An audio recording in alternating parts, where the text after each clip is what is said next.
What's up, everybody? Welcome back to the Fantasy Files podcast, where we talk about our favorite fantasy series and topics. We are your co-hosts, Spencer and Gabe, joined by our friend Mick, who recently joined us on our Salem's Lot Halloween episode. We dressed up in costumes. It was super fun. Go check it out. I'll put it up in the annotations up there. But today is the end of an era, folks. The end of Mistborn Era 2. We'll be talking about our thoughts on Era 2 as a whole, with a primary focus on Bands of Mourning and the Lost Metal. But also, big disclaimer, Gabe and I have not read the rest of the Cosmere. I've read a little bit of Stormlight and have some basic lore knowledge just from some research that I've done. But if you're here for all the Cosmere tie-ins, this probably isn't the exact episode that you're looking for, but it'll still be super enjoyable. We're going to have a ton of fun, so stick around. Mick, on the other hand, has read more of the Cosmere. I think he's pretty much read everything in it, so maybe he can fill us in on some of the spoiler light world building stuff, as long as it won't ruin Stormlight for us. Disclaimer out of the way, smash the like and subscribe buttons, or if you're listening to us on Spotify sometime in the future, just smash your phone against the concrete. Remember that every time you hit those like and subscribe buttons is one more rabid squirrel that I let out of Gabe's cage in my basement. He's down to 6 fingers and he's starting to foam at the mouth a little bit. So let's get those buggers out of there. Do the right thing. All right, well, let's move on to what we've been reading lately. I think it's going to be a pretty short list. We'll probably talk about, what we've been watching on TV and video games as well. So what have you guys been reading lately besides Mistborn? Or what were you reading? What were you reading before? Absolutely nothing. I know. Dude, this week, I was telling Gabe this last night. This week has been like the most stressed out that I've ever been from reading a series. Cause like I started on Monday and I listened every single day until 3 a.m. last night when I finished The Lost Metal. Yeah, you guys were on the clock. I finished. I had 4 hours when I got up this morning, and so I had to like speed up my time. So I was listening to like 2.2 times speed for the last like 2 hours to shorten it down. Otherwise, I would have missed the deadline. And I finished right at like 2:50, and we were supposed to get on at 3. I was like laying in my bed, just doing nothing for like 4 hours trying to finish this book. That's dedication. That's commitment. That's dedication. Oh my God. Yeah, I was like, I was telling him, I was like, I will never do this again. I will never. It was a lot. I will never read an entire series in 1 week. Because like, oh my God, every single night, and it gets to the point where like, when you're cramming for a podcast, you're trying to find things that you can do while listening. Yeah. And so like I couldn't play Fallout. Like all I wanted to do this week was play Fallout. But like I'm done with all of the like extra shit you can do. I'm doing all like the story missions. And so I'm like, I have to like pay attention to what the other characters are saying and what's happening with the story. I'm like, I can't listen to an audiobook and do that. But luckily, I made an executive decision with my finances this week, and I bought Call of Duty Modern Warfare 2. And so I've just been like 360 no scoping people all week while listening to Mistborn. But yeah, so that it got stressful. But yeah, what were you listening to before Mistborn? Was there anything that you were checking out before that? Nothing new, man. I didn't have any money, so I just was going back. I reread one book of a series, was like not interested, reread another book of a series so I just really nothing. It was all just like worthless reading. Yeah. What was I? Gleanings would be the one, I guess. That's like the one other book that we listened to. Yeah, but that was last week or the week before. That's right, because I think we did that the same day that we had Craig on for the Legendarium, right? Didn't we do 2 in 1 day or something? I think. All right. So what about you, Mick? What have you been reading lately? So I finished Lost Metal. I just want to show the UK cover because it's Oh, 10 cool. times Oh, better sweet. than the US Yeah. cover. Yeah.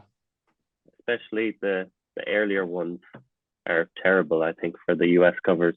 Yeah. Especially when you Alloy of Law, when Wayne has a shotgun in his hand, and like the main thing is he doesn't use guns. Yeah. And in those Oh, books. does he? Yeah. Oh, that's funny. I only picked up on that a few weeks ago. That's Yeah. funny. I didn't realize that. Yeah. Oh, that's great. But yeah, I finished that last weekend, and since then I got back into the Wheel of Time. So I started the Shadow Rising like in like February or something like that, and I put it down and just kept putting off picking it back up. So I'm almost finished that now. I'll probably finish tomorrow or the next day. So I have a question for you, because I think you and I talked about this before, and I think you and I gave up on that book right around the same part. Did it get better? Like, are you now at the end of Shadow Rising, having been like, that was worth it? Yeah, 100%. It was more really when I stopped reading it. I was during March of this year. I was doing like a fundraiser for, it was International like Women's Month. So I was doing like a fundraiser. I was only reading female authors for the whole month. So I just put it down for that reason mostly. And then it was just so big and intimidating. I was like, I'm only like 150 pages in here. I don't want to get back into this right now. But now I just want to clear it off my currently reading section on Goodreads. Yeah. So do you? But it's probably the best one, I think. Maybe the Dragon Reborn is a bit better, but I'm really enjoying it still. Okay. Are you going to go right on to the rest of the series, or do you think that you'll save the rest for later? Probably. I don't think I'll get to Fires of Heaven soon because Alex on Tall Guy Reads, he's starting a Malazan read along in January, so I don't think I'd be able to have the two of them on the go at the same time. Yeah, so. I've told everybody, I'm like, it's very rare that I say I will never read a certain book. But I tell everybody, like, I will never ever read Malazan. Like there is no way that I could possibly figure all that out. Like from what I've heard from everybody else, I'm just like, there's no way I would enjoy that. Yeah. It's absolutely massive, super, super complex. Yeah. I don't know how it's going to go, but I'm going to give it a try for the first book. If it doesn't work out, no problem. I won't be upset about it. But I said I want to try just because there's so much hype around it. Like everyone that has actually finished it, you hear them say like, this is the best series ever. So no, yeah. If I everybody who has like read the series and like gets it and like understands what's going on and like it sounds like, they're all super on board for it. But I'm like, I just don't think I could get there. Man. Yeah. Like I just don't think it's I could a big get commitment. to that point. Yeah. Anything else? Anything watching, playing, reading?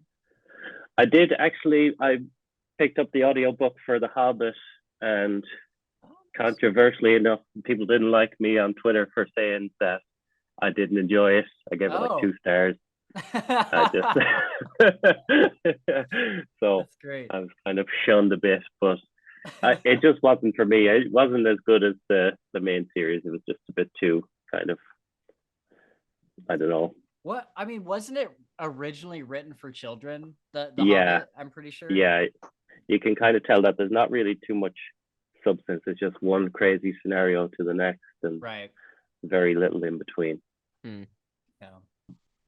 What about you, Gabe? Been watching anything? Playing anything new? Not in particular. We've been watching these. They're like horror short stories called Cabinet Curiosities. I've been wanting to check this out. Are they good? They're really good. They're super good. And then another one is 20-minute 20-minute horror stories is another one where there's, every episode is 20 minutes and its own horror story. So we finished all of them, all the Cabinet Curiosities, and all the other ones are super, super entertaining, and some are like very viscerally frightening. Really? Yeah. Mm. Yeah, there's a couple that are like super mind-bending, and some that are just like just crazy. Some dude. aren't. They're all good, but some are Yeah. like, like that's cool, but then others Right. are like, why am I watching this, dude? Yeah. Hide your Oh eyes. shit. Yeah, I heard that's good. Yeah. So are you talking about Cabinet of Curiosities or 20-minute? No, Cabinet of Curiosities. Okay. The 20-minute yeah. horror stories are good, but they don't even compare to Cabinet Curiosities for Ooh, sure. I'm so excited because I've just recently gotten into HP Lovecraft. Yeah. And I've starting to really, really like all this like Lovecraftian stuff. And I've heard it, correct me if I'm wrong, but Cabinet of Curiosities has some of the like, Cthulhu and tentacle people and stuff like that. Yes. Weird Yes, weird it stuff does. like that. Yeah. Yep. No Cthulhu, but Mm. I think there's definitely throwbacks to it. Okay. For sure. Definitely tentacle monsters. Okay. Yeah. Nice. Oh, I'm excited. Yeah. And then me and my girlfriend started playing The Devil in Me. It's the Dark Pictures anthology. the Dark Pictures anthology, the Devil in Me, which is super good. We're like maybe 2 hours in, but it's super fun because she's not a gamer, but like at all. Like she's never Yeah. played video games, never had any interest in it. But I gave the controller to her last night, and she was like really into it. So it was like it's gonna be a fun thing to finish. We're probably gonna play a little bit more tonight. Yeah, and that's what I love about those games is Yeah. because you can literally sit down with anybody, Yeah. regardless of if they've ever played a video game before, and you're playing a horror movie. It's like exactly. Like a walking simulator. It's a movie where you can Yeah. make your own decisions, which like Right. makes it way cooler than a movie, Yeah. But so far it's really good. The plot and premise is like I think just perfect for the kind of like scariness that those games bring. Yeah. So it's super cool. Yeah. All right, let's go into talking about these Mistborn books. We got to get started on this. So, folks, this is your spoiler warning for all of Era 2, including Secret History. There may be light spoilers just for like the world building of the Cosmere, but I don't like most of us haven't read Stormlight or anything, so I don't think anything too spoilery will happen. But definitely spoiler warning for all of Mistborn. So if you haven't read those, get the fuck out. Spoiler warning. Get the fuck out of here. Get out. 3, 2, 1. You've been warned. All right, boys. So let's go into general feelings on Era 2 as a whole. Take the specifics of Lost Metal out of it for a second, and like how does Era 2 stack up to Era 1?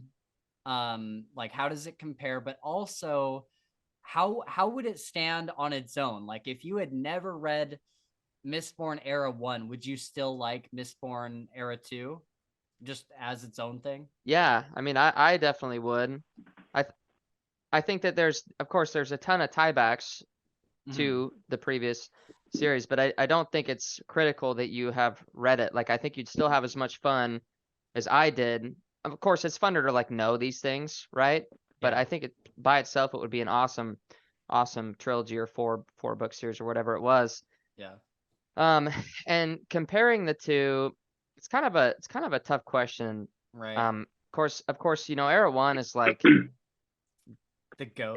That's the GOAT. Exactly. Yeah. It's the OG. Yeah. But I think with that said, just paying homage to Era 1, right? Mm-hmm.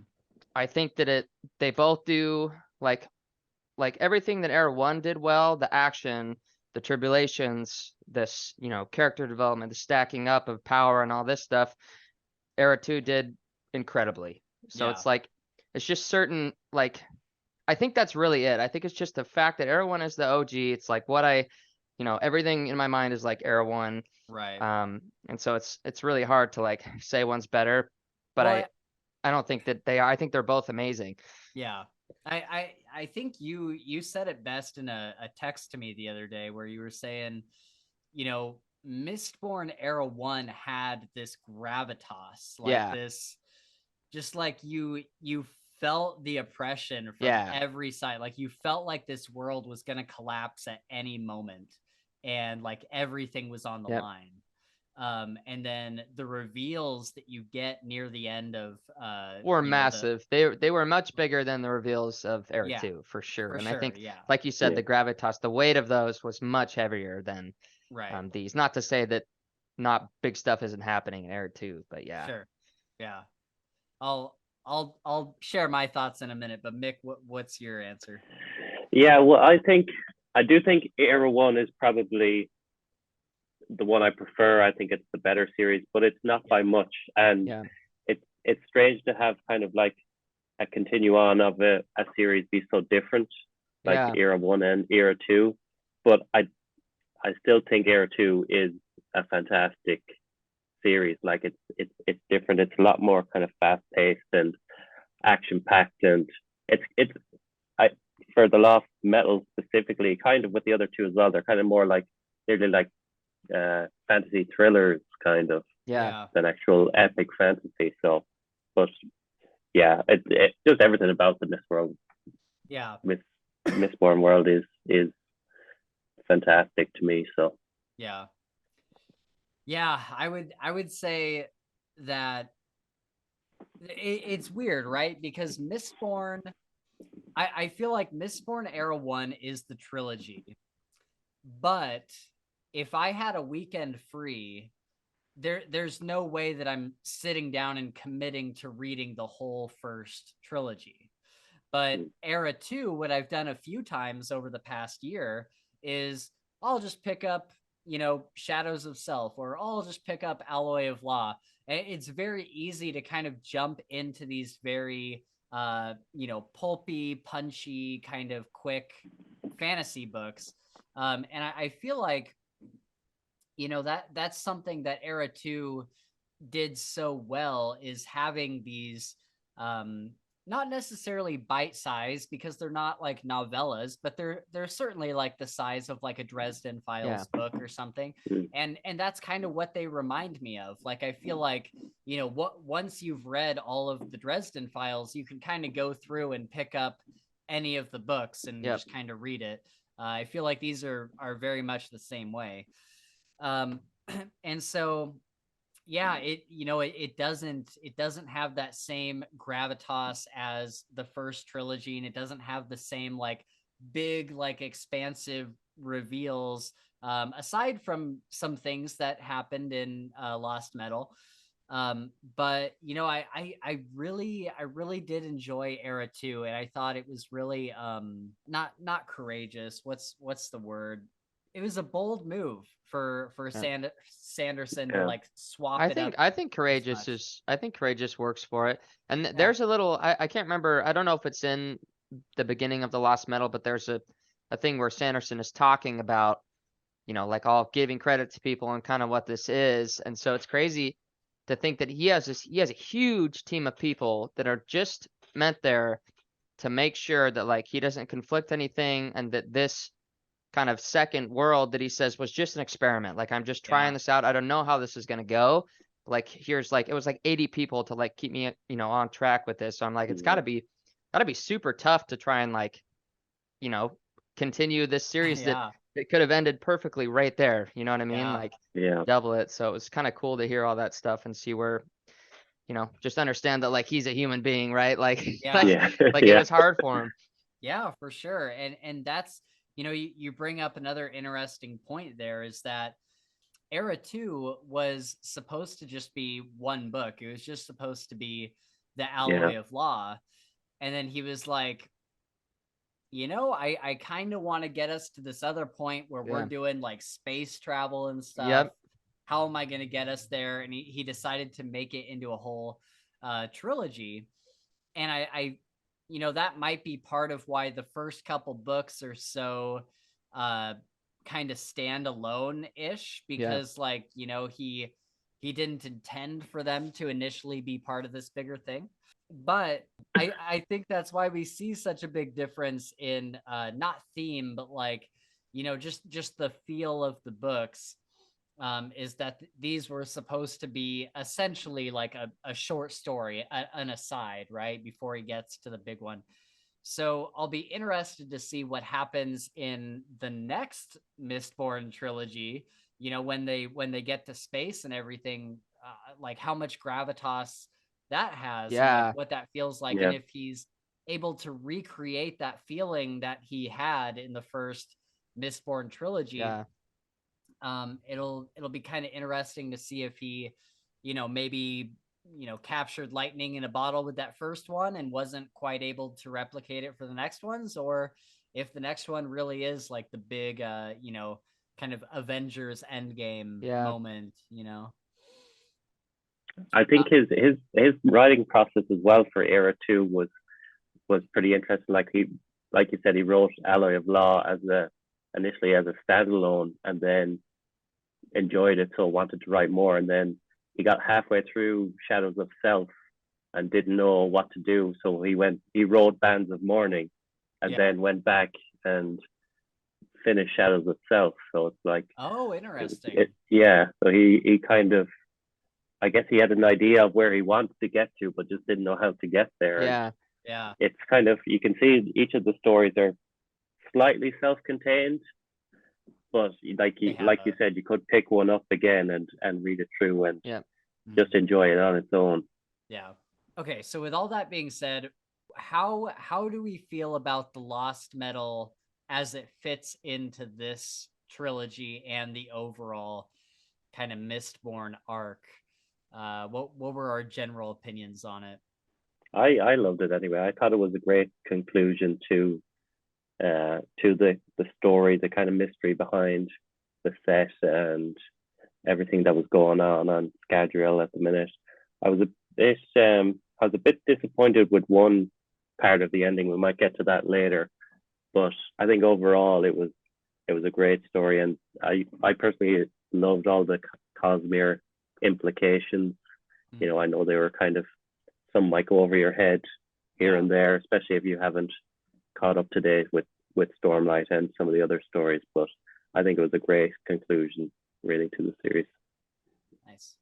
Gabe? Yeah, I would totally agree with that. And again, of course, me and Spencer, we don't know all the Cosmere stuff, but I can imagine what some of those might be, right? You know, you hear some of these things and you're like, that's got to be something else. But yeah, no, I thought the conclusion was awesome. It was really nice. We're talking about how each book can be a standalone, which it can, but there's also this, extremely prevalent thing that keeps happening, right? We're chasing the set really all the way through the series. And so kind of seeing like what that was, and in the beginning we didn't know. It turns out, it's like a freaking god that's trying to destroy everything, and which is crazy. And the ending was super good and also super sad. But also definitely. like so cool at the same time. Like it was just a really like heartfelt moment, which I loved.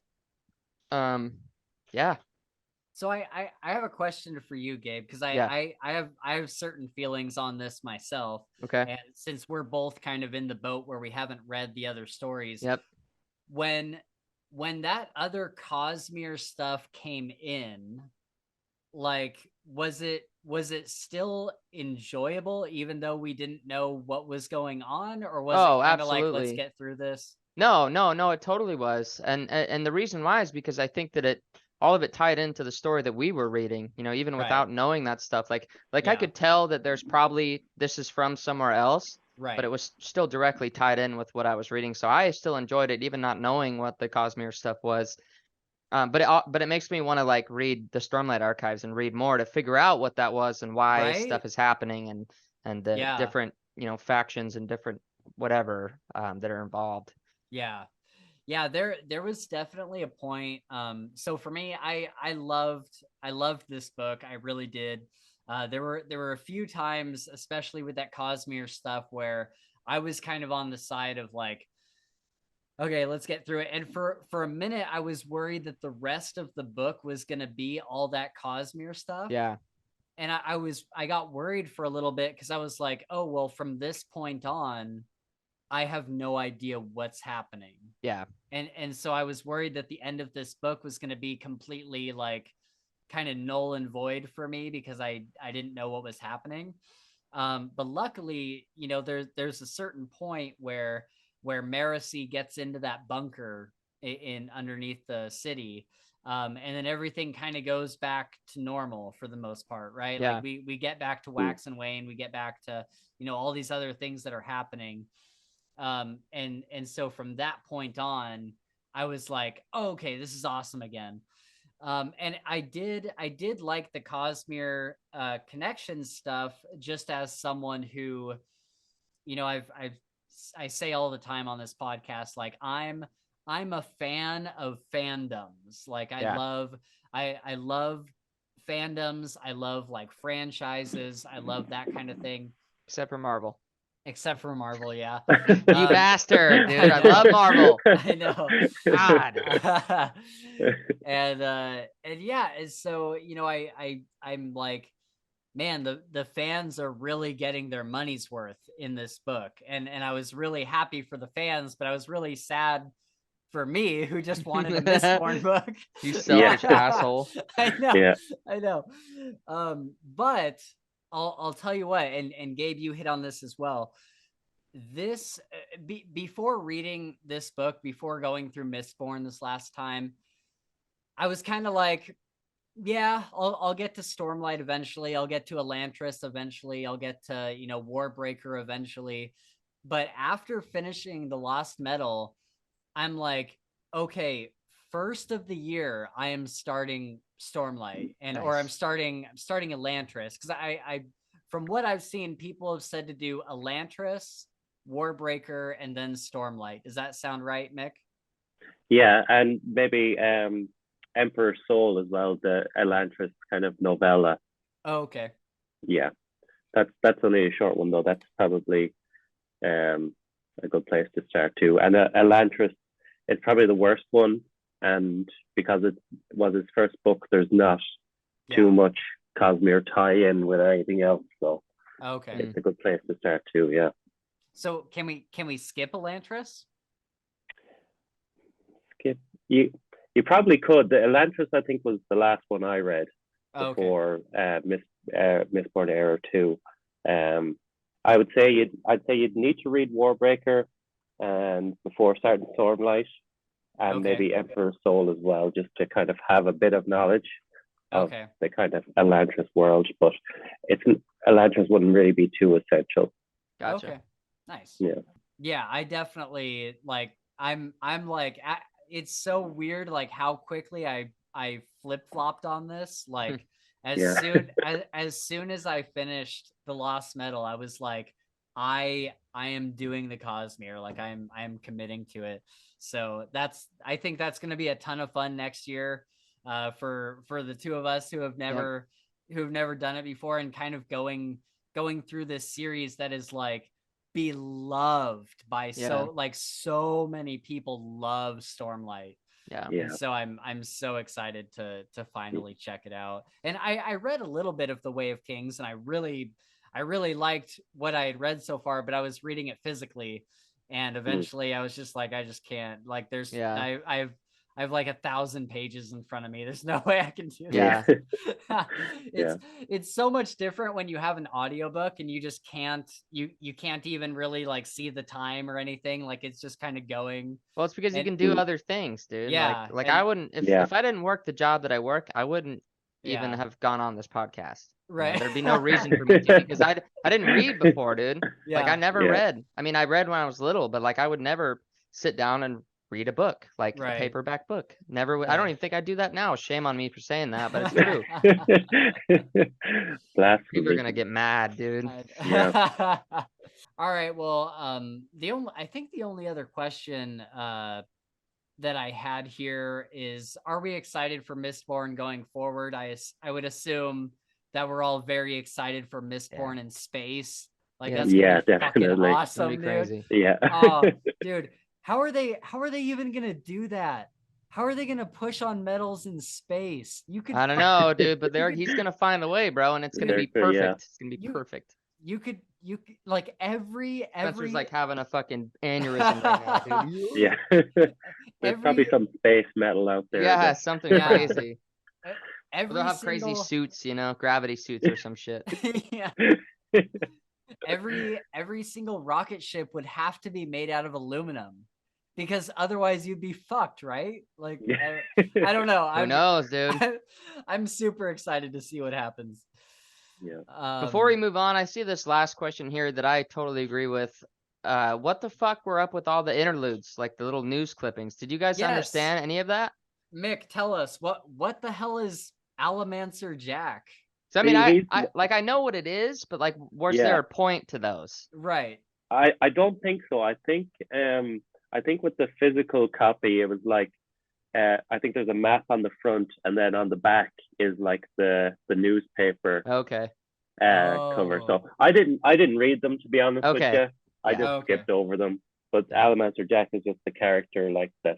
Yep. I knew You that know, some from the like rough. shady like news reporter started putting out. We actually Yeah. meet one of the Yeah. editors, Yeah, I we think, do, right? yeah. Yeah. Yeah. Yeah, I was I like, think that's more kind of a tidbit than Yep. anything. okay, because like it was super confusing, especially for audiobook listeners, because those are the only parts of the book that are in first person point of view. Yeah.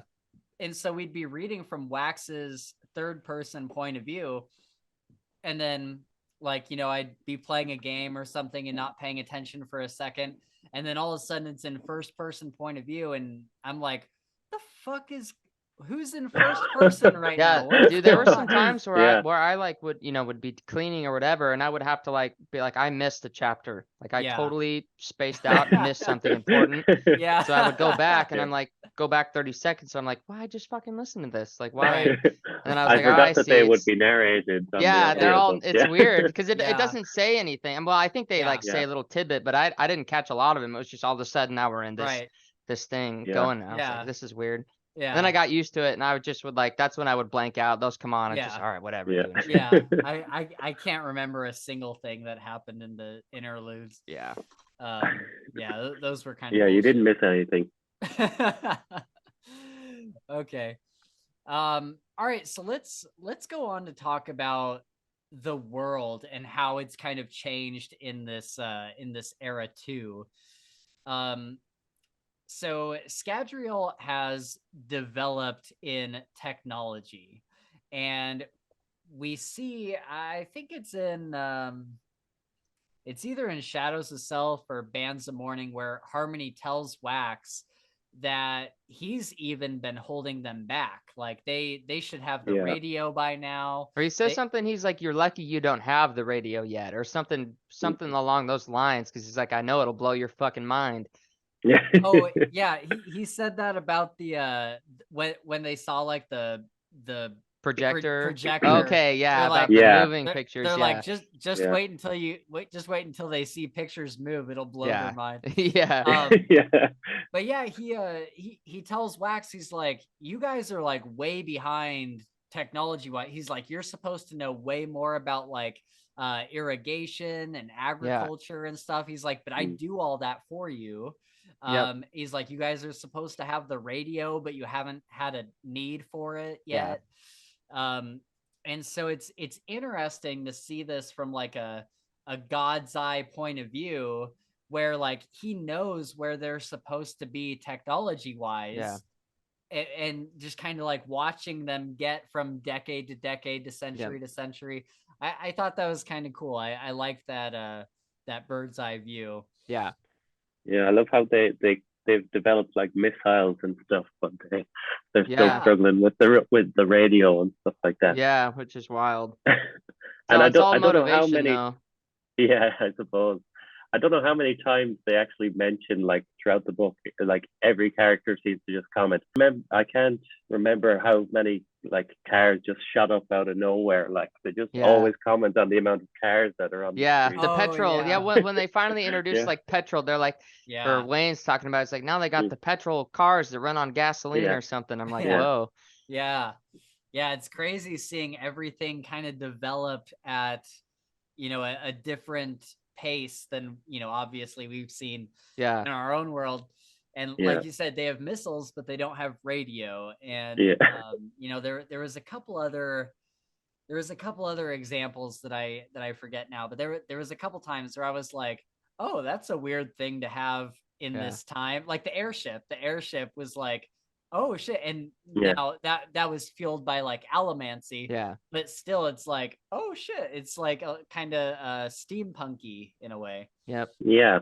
It's been cool to see, you know, so as we've kind of gone through the last couple books, we've seen how Sazed has, you know, remade the world, not only Elendel, but also with the Malwish tribe, where they used to live in this very hot climate. And Sazed had to like freeze everything around it because of the ash mounts and stuff. And I think in Secret History, do we see anything outside Luthadel and the other place? Because Kelsier hadn't gone over to the Malwish yet, right? I don't think so. No, he does travel. Is it south that he goes? I know he travels somewhere because I know, Gabe, you haven't read this. I don't want to spoil too much for you. You're good. I'm not okay. like not like Spencer. Yeah, I'm seriously not. You could say anything and I'll still read it and have fun. Yeah, but he doesn't he meet some this group of people at like a castle or something? That's right. He meets like a weird like alien group of people, right? They're like kind of nearly like a cult or some kind of group or something like that. I can't remember specifically, but I remember reading it at the time and thinking, or sorry, when the Southern Scadriel people showed up, I was kind of thinking, are they the same people? But I'm actually not too sure who those people were in Secret History. Okay. So just to fill you in, Gabe, and like having read The Lost Metal, the spoiler is already out there. Kelsier is alive. And like I said, I'm not worried about spoilers. You know me, dude. I seriously don't worry about spoilers. You could tell me the whole book and I'll still read it and have just as much fun. So the Secret History is showing Kelsier dies at the hands of the Lord Ruler, and he meets Preservation. Yeah. And him and Preservation find a way to bring him back. He's not really back, but he was able to like take his from what I've understood from kind of combining the Secret History and the Lost Metal is that he found a way to his body and put a hemalurgic he's got a spike in his eye. To pin his soul to his body. And so that's kind of what we see in gotcha.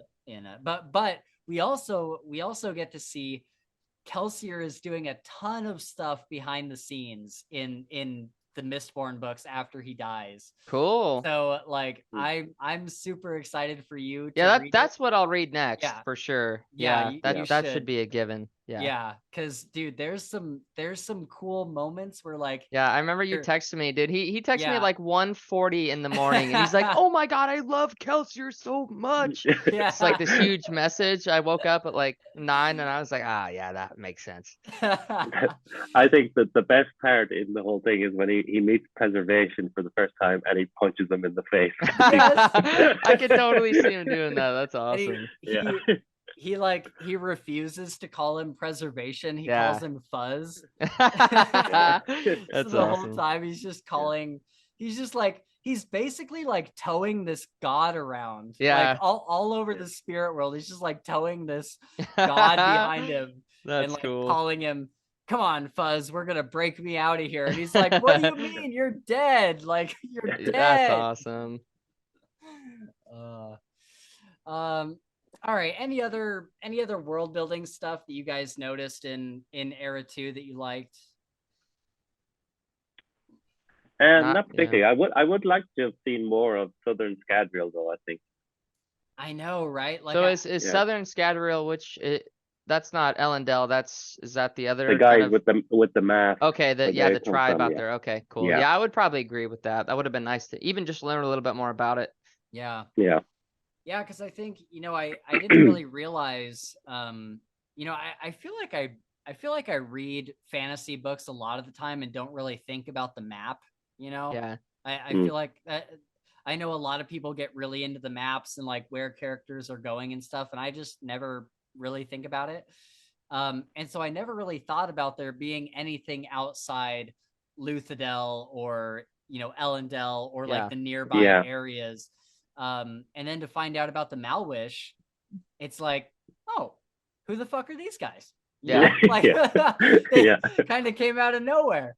And when I remember when I first read them in Bands of Mourning, I was like, they've got to be from another Cosmere book, but I don't think they are they? Are they just, are they native to Scadriel? Yeah, well, because they're, I mean, they're, you know, they say that the Lord Ruler came and basically, and I don't know if this is true, but they say that they saved them, and of course, like, everybody was thinking like, oh, after the Lord Ruler like did all this shitty stuff, like he wanted to kind of redeem himself, and he came and like saved these people. So I would figure that it's, you know, all contained.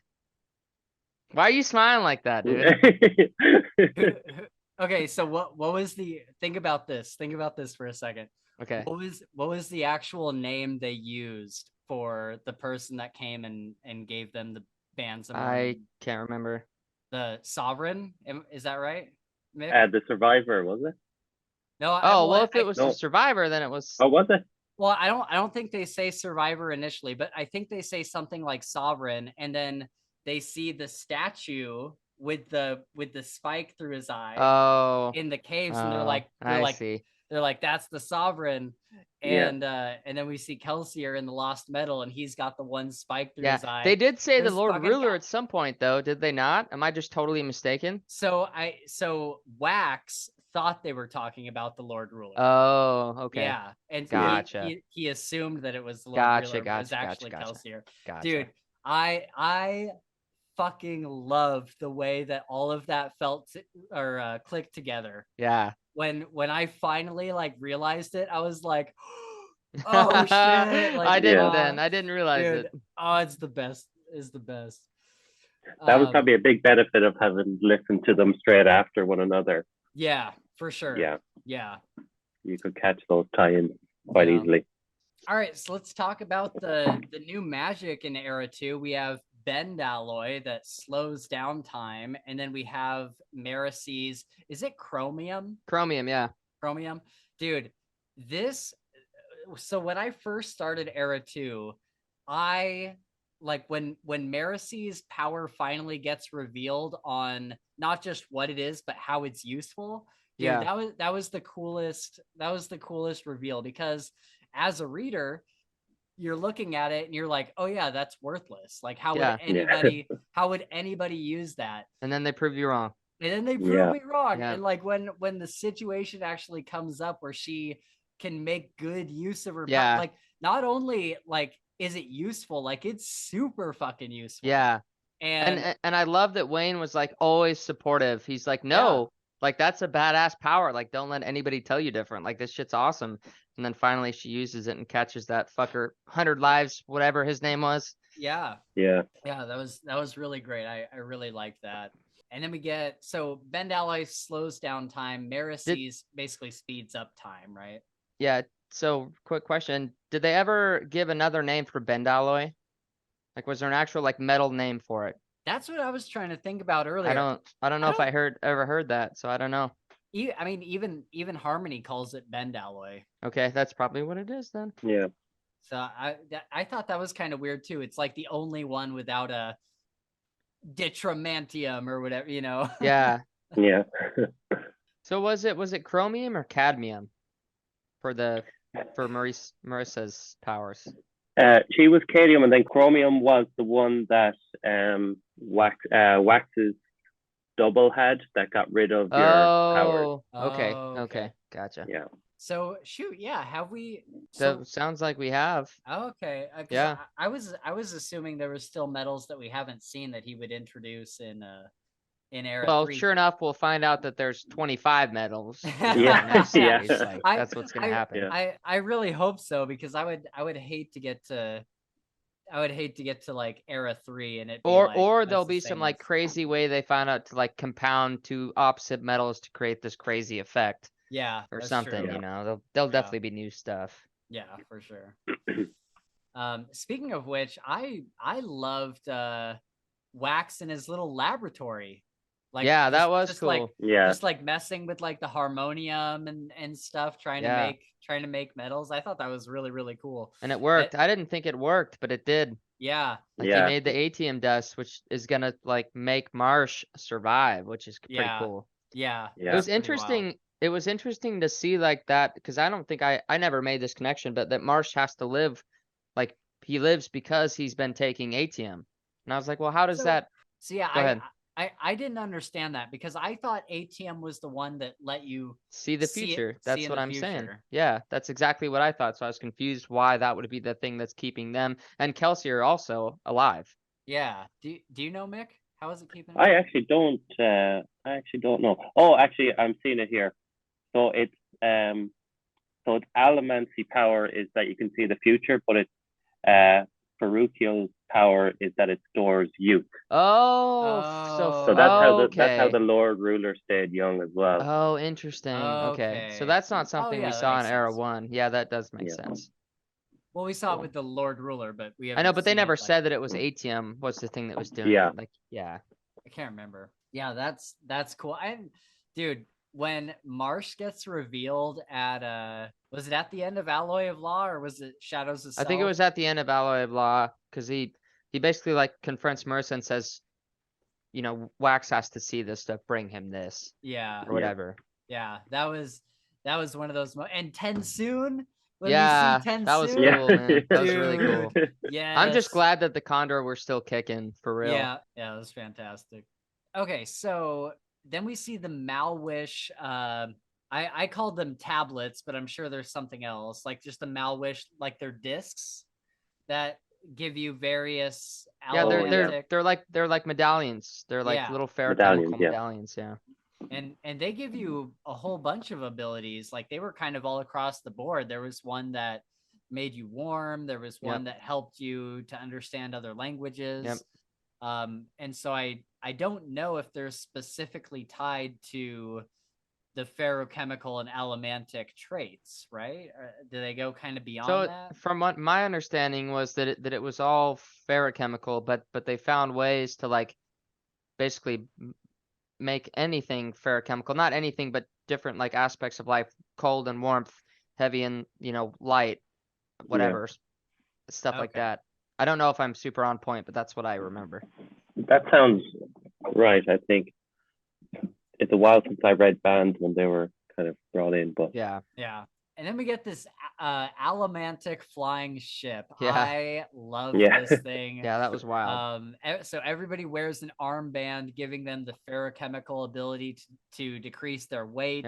And then Wax pushes off of like this metal plate, and then while he flares his steel, there's like this cube that's set in a compartment at metal that keeps the push going and like turns like this giant fan. Yeah.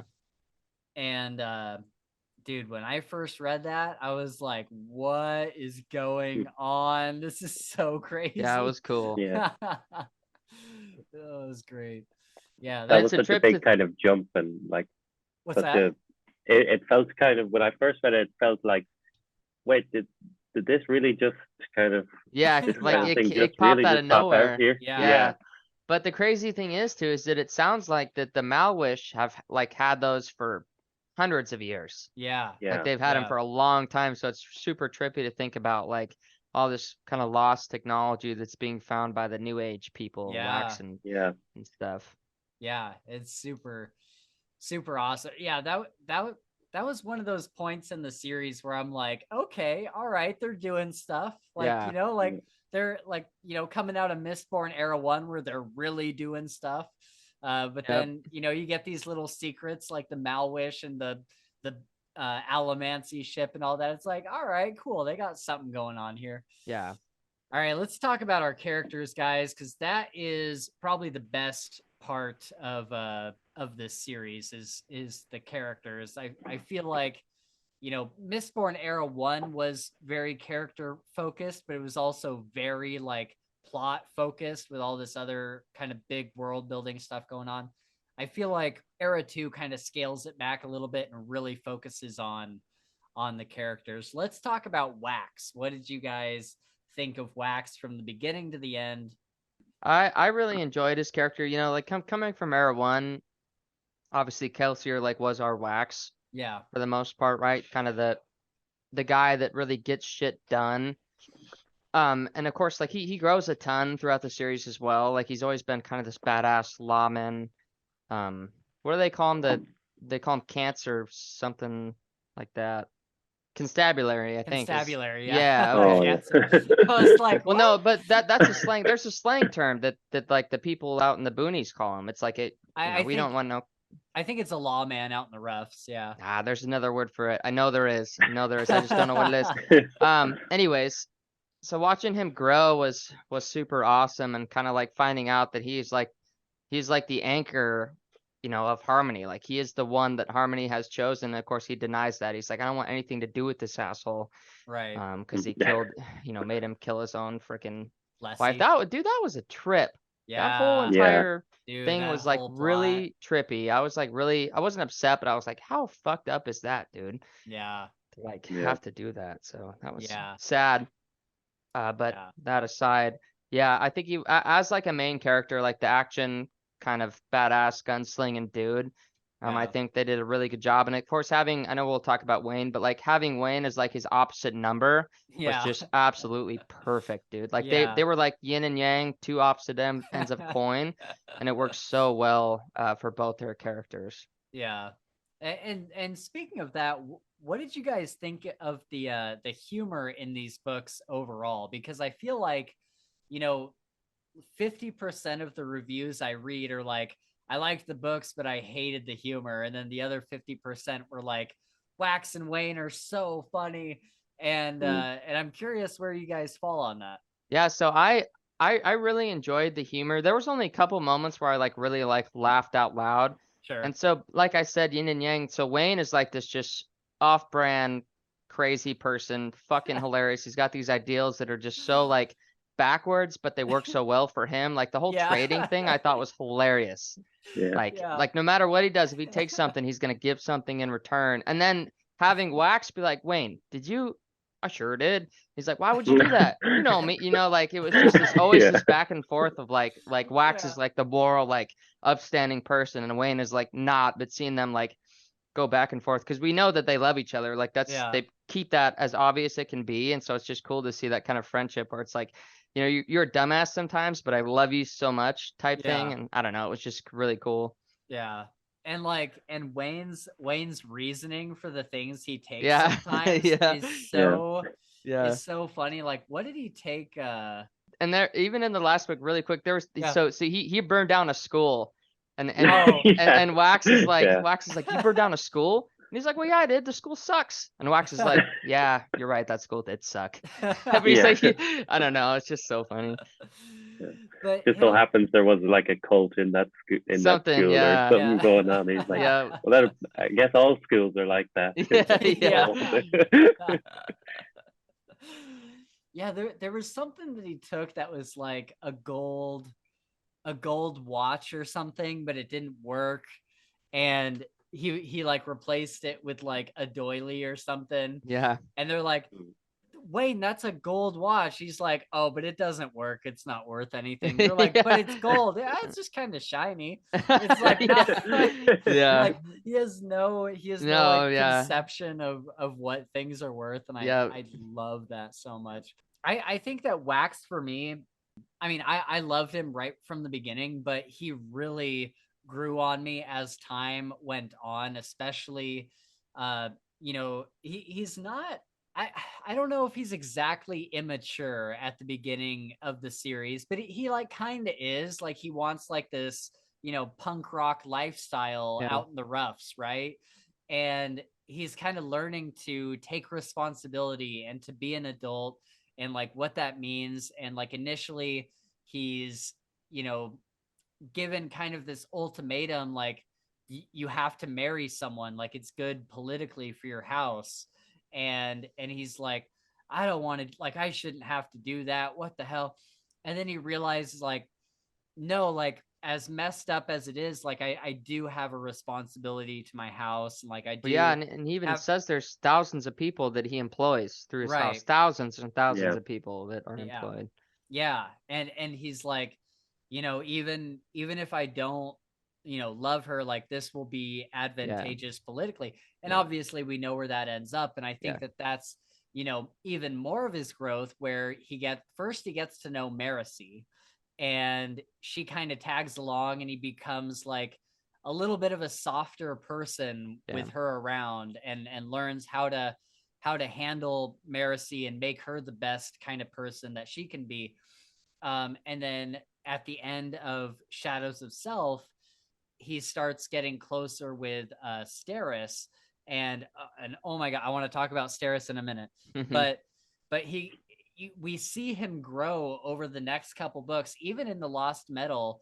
This, and especially during Bands of Mourning, where he just becomes so much of a softer person and starts to see Steris's perspective on the world. Yeah. And he doesn't necessarily share her perspective, but he appreciates and accepts it. And we see him grow so much just as a human being.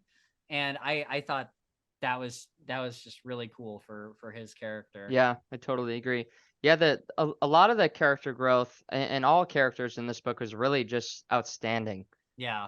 Almost every single character had growth moments where they changed their perspective, outlook, and kind of grew from it, which was nice to see. Like, it's hard to think of a character who didn't do that, except for like the bad guys, of course. They don't ever change, but Yeah. What do you think, Mick? Any thoughts on Wax or Wayne or any others? Yeah, I definitely think they work well together. They really kind of complement one another. At the start of like Alloy of Law and the start of Shadows of Self, I wasn't too kind of keen on Wax as a character. I thought he was kind of slightly one-dimensional. Yeah. But then after like Shadows of Self, I think he really grows a lot in the last two books. And Wayne definitely, I think he starts out as that kind of comic relief character, but he does really mature as well. And I think sometimes he's funny. I think it's more when his offhanded comments are a lot funnier than when people make him explain what he means by that. That kind of takes the fun out of it, I think. Yeah, I agree. I think is it the constable that arrests them when he comes in, and Wayne is like, "Hey, look, someone sewed a bag of dicks together and it's up walking around." That was and Wax is like, "What are you saying?" Like, and he's like, "Well, I'm sorry, it's just what it looks like." Like,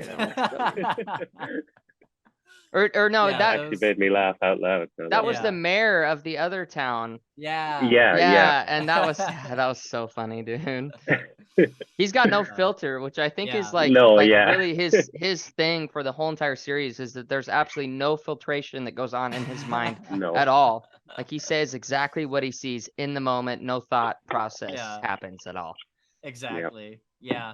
I would say probably most of his jokes landed for me. There was a few where I was like, okay, it seems a little bit forced, or there was you can tell when it's like Wax trying to get attention. Yeah. And those times aren't as funny as when he's like genuinely just being weird. Yeah. And so I think that Brandon really did a good job of kind of distinguishing those, now that I think about it. Yeah. I hated the one at the end when he's after the explosion and he asks Harmony one final question. It's like, was that the best explosion you've ever seen? I know. Oh, come on. Yeah, I said the same thing, but at the same time, I was like, that's Wayne, dude. That is like him in a nutshell. Like there. If any scene could describe him, it would be that scene. Yeah, it was on point, but I was just I know, I agree. I'm like, dude, you could have asked anything here, bro. Anything at all, and he would have answered you. Yeah, there could have been a better line. All right, so we talked about Wax and Wayne. Let's talk about Marcy. How did your guys' opinion on Marcy change over the series, or did it change? I liked Marcy from the start. Same. Yeah. I really enjoyed her character, and I think once Wax finally like realized that she was competent enough to like hold her own in a fight or hold her own in an investigation or whatever else, that of course expanded my love for her. But I really Yeah. enjoyed her character from the very first time we met her. Yeah. Yeah. I think, Yeah. she's a really fantastic character, and definitely in Shadows of Self, I was like, they've got to get together. Like Yeah. Wax and Marcy I knew are that they wouldn't, Yeah. dude. Like I knew really. that yes, I was like confident that they wouldn't. I wanted them to too, but I knew how important Wax's like the political money marriage was for the Yeah. whole thing, and I knew that he wasn't going to deviate off of that. So I knew that it wasn't Yeah. going to happen. But of course, I think they would have been a great fit. But of course, Yeah. once we talk about Steris too, well, Yeah. I'll wait. Yeah. I do think they would have definitely been, I think, a great match. But yeah, I'm glad they didn't Yeah. get together either. But I thought her relationship with what's his name? Is it Alec? Alec. Alec, yeah. I thought that was a bit kind of strange. I don't know. I I did just too. Yeah. Well, dude, Yeah, I didn't even realize that was the thing until all of a sudden, like she's yeah, like, "Oh, honey, I'm so glad to see yeah, you," and gives you a hug, and I was like, yeah, "Where did that come from?" Like Oh. I missed the part where that started for sure. yeah, Oh, okay. yeah.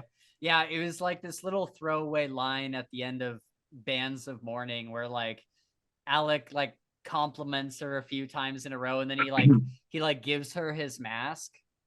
Oh, And okay, I remember that. I didn't Yeah, think that was yeah, gonna lead to a relationship though. yeah. yeah, And Wayne's like, Marcy, I think that young man fancies you. And she's like, Yeah. no shit, Wayne. Yeah. And Yeah. yeah. And so like I don't know. I thought the two of them were fine together, but it wasn't like, oh, I really like this couple or anything. You know Yeah, what I I mean? was just happy for her, I would Yeah. say. Like happy Yeah. that she has that person that she like likes a lot and enjoys spending time with. I liked her story throughout the book, but I was a bit annoyed she didn't join up with Kelsier at the end. I know. I wanted more of the kind of having someone on the inside. Yeah. So I, that kind of annoyed me. yeah, I thought for sure she would, and then that would kind of be like the Mistborn side. Well, I mean, you do have Kelsier, but like the Yeah. like you said, the person on the inside, the Mistborn. Yeah. Yeah, But that was a she, bummer. she held true to her values, I guess, and wanted to. Yeah. All right, guys. Steris. Steris is a character where my opinion on her could not have been more 180. Like it, I love Steris so much.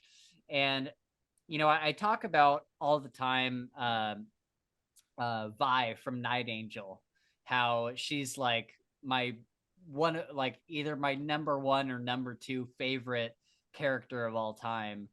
And while Steris isn't in that same league, I feel like she had a similar growth in the way where my opinion of Vi changed completely 180 from beginning to end. And the same exact thing happened with Steris because we meet her in Alloy of Law right there at the beginning. And I think we're all just kind of like, who is this chick? Like, this chick sucks. And then we get into Yeah. we get into Shadows of Self. And I can't really remember what all she was doing in Shadows of Self, but I remember that near the end of that, there was a little bit more respect for Steris because she they're supposed to have the wedding and she calls it off because Wax needs time to grieve and she understands that.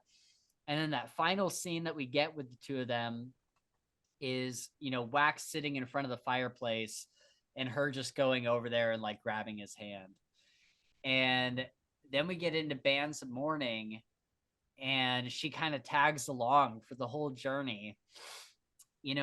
Zach, we had Zach Argyle on a couple weeks ago and we were talking about Steris and he says, it's funny because Steris doesn't change yet your opinion of her changes. Yeah. And that's a really, really cool thing to do with a character, because 10 times out of 10, we see, or I guess 9 times out of 10, we see like a character have like an arc where they change and eventually we like them. But I feel like in this instance, she does change a little bit. She becomes a little bit more fun and whatnot. But overall, she is the same person. But as the reader, we've grown, and as seeing Wax, seeing he's grown, and kind of seeing everybody's perception of Steris change over the few books, it really leads us to have this complete 180. What do you guys think of Steris? So before we jump into this, I'm gonna read a text that Spencer sent me. Oh boy. Yeah. Oh god. So I'm gonna condense this a little bit. Is it gonna get me canceled? No, it's not gonna get you canceled. So this is before I started. Well, I'm not sure which book. One of the books. I think I maybe have read the first one. And he says, pay attention to the character Steris. I have a feeling your opinion of her will change quite a bit by the end of the 3rd book. And so like he knew like this was gonna happen, right? Because it's obvious. But dude, my opinion didn't change. I liked Yes, I enjoyed her neurotic like mind from the start. I really enjoyed how methodical she was, and it was intriguing to me, and I love following it, and I never like disliked that part of her at all. I was just hyped the whole time. I don't know what it is about her, but the notes and the plans and the planning ahead, I just was like, that's exciting, man. Like I love watching or reading that stuff. So I enjoyed her character all the way through. Wow, that's so funny. While you were going to the gas station, Mick and I were talking. Yeah. We were like, we're like, there's no way anybody likes Steris at the beginning. I did, dude. I did. She was like, so here's the thing, is that Wax and everybody else didn't understand her. Yeah. That's it. I did. Yeah. At least I feel like I did, because I never like not liked her. Like I was like, oh my God, she's on top of shit. She has everything planned out. Like she's gonna be a beneficial ally to everybody else. Wow. Once it happens. Yeah. Dude, that's so cool, actually. Yeah. You're one of the few that I'm that sure. actually Yeah, likes it, I'm guess. sure. Yeah. Oh, what do you think, Mick? Yeah, I'm kind of in the boat with you, Spencer, and I didn't really like her. I kind of found her a bit irritating in Alloy of Law, but then as it kind of her relationship with Wax progressed, I definitely found myself liking her a lot more, especially in Bands of Mourning. I think, when Wax kind of notices these things and how she's in the background still doing everything that she would be doing, and then you kind of see, hold on, she actually is trying to do her best to help in just these non-conventional ways, I guess. Yeah.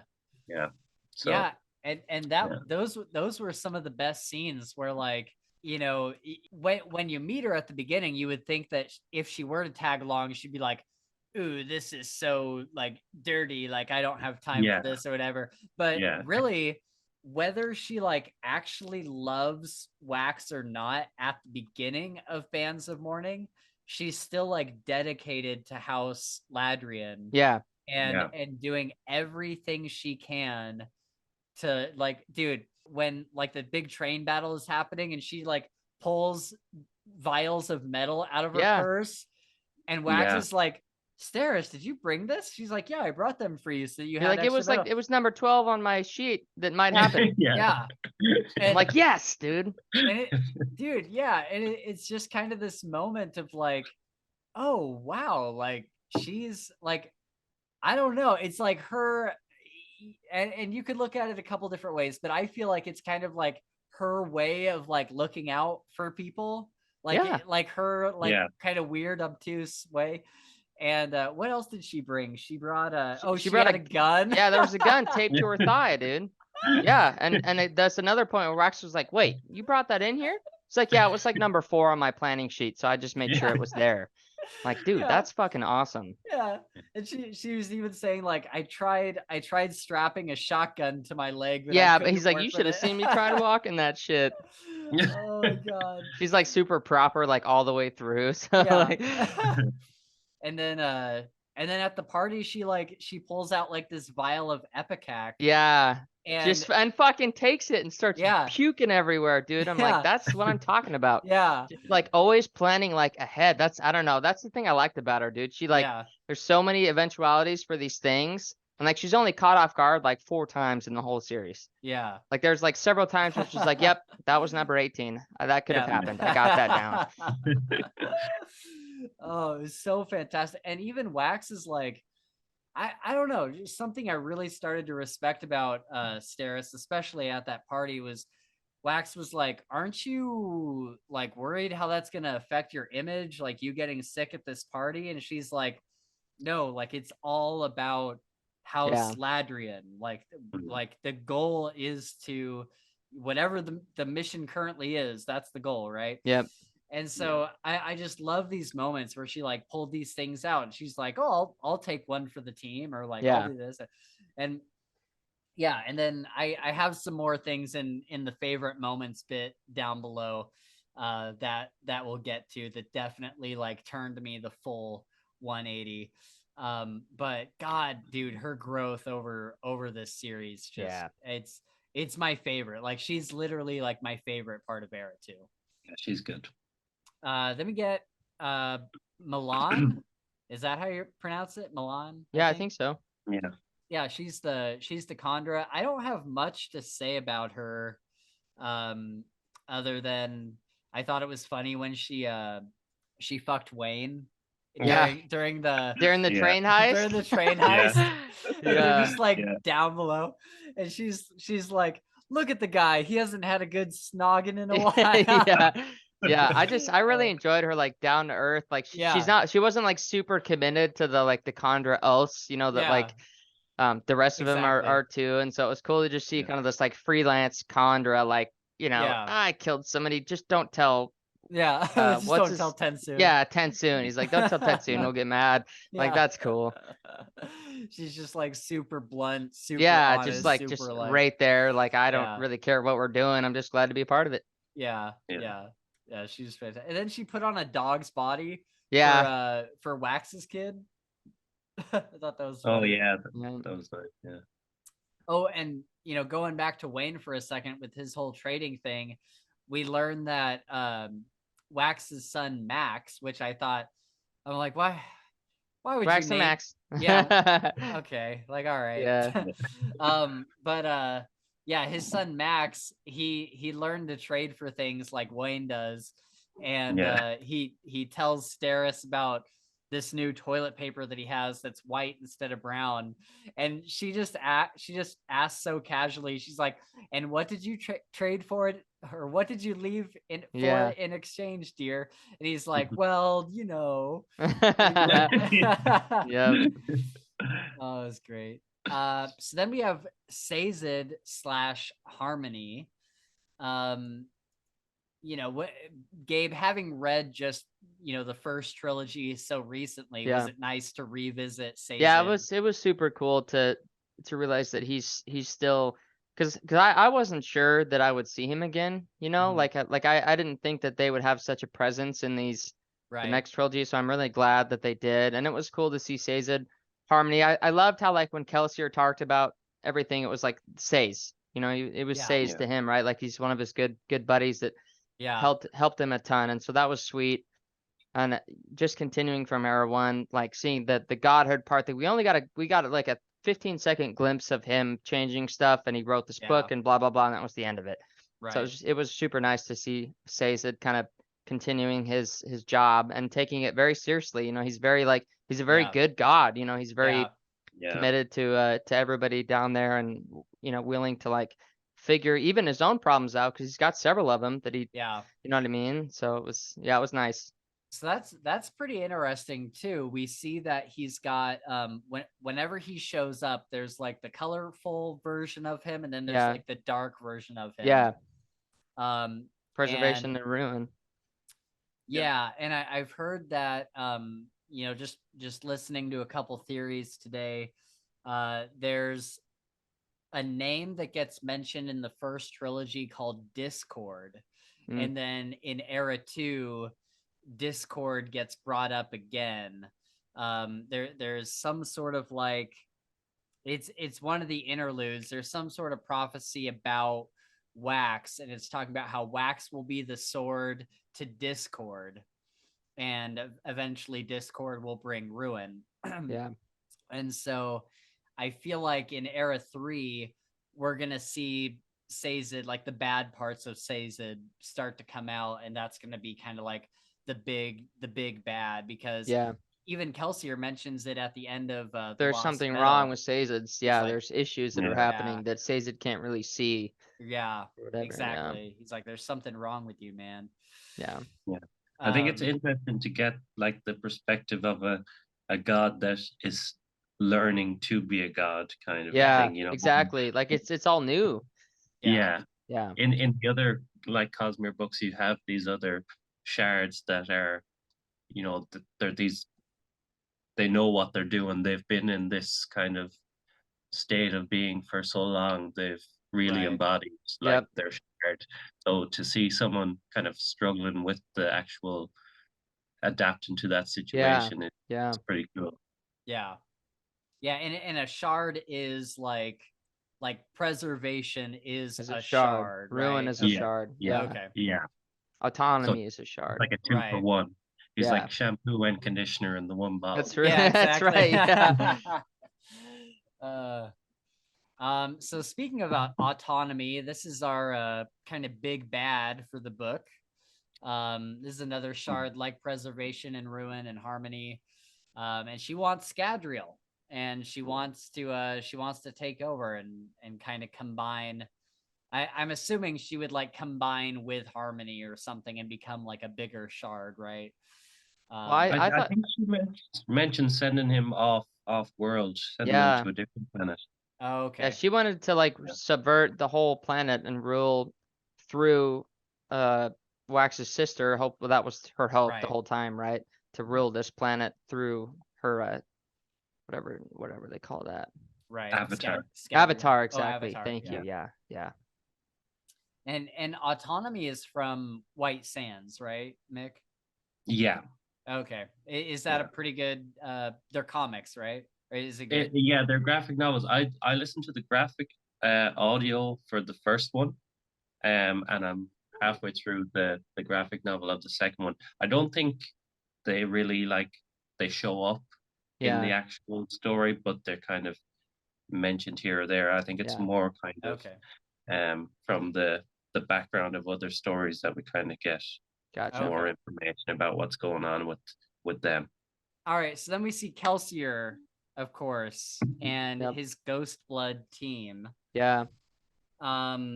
Mick, is there anything that you can fill us in on, having read the rest of the Cosmere, that wouldn't be super spoilery, to kind of tell us what this Ghost Blood team is? How best to? I'm sure you kind of guessed So that. yeah. So I e- was to say e- we know that they're off world. They're people from Yeah. other worlds. That we Yeah. know. We know that they're kind of this team of like fixers almost, right?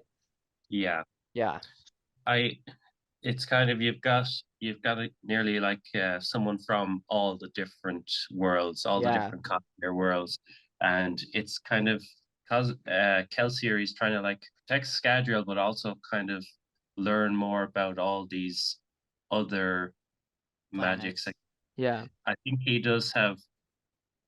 A lot of people have said, you know, in the Lost Metal, he acts a lot different than say when he appears in other parts of the Yeah. Cosmere. You know, Oh, really? he seems to have different motives here. Oh, And okay. kind of he seems fully focused on Scadriel here, where that's not the case really, where he appears Oh. elsewhere. Okay.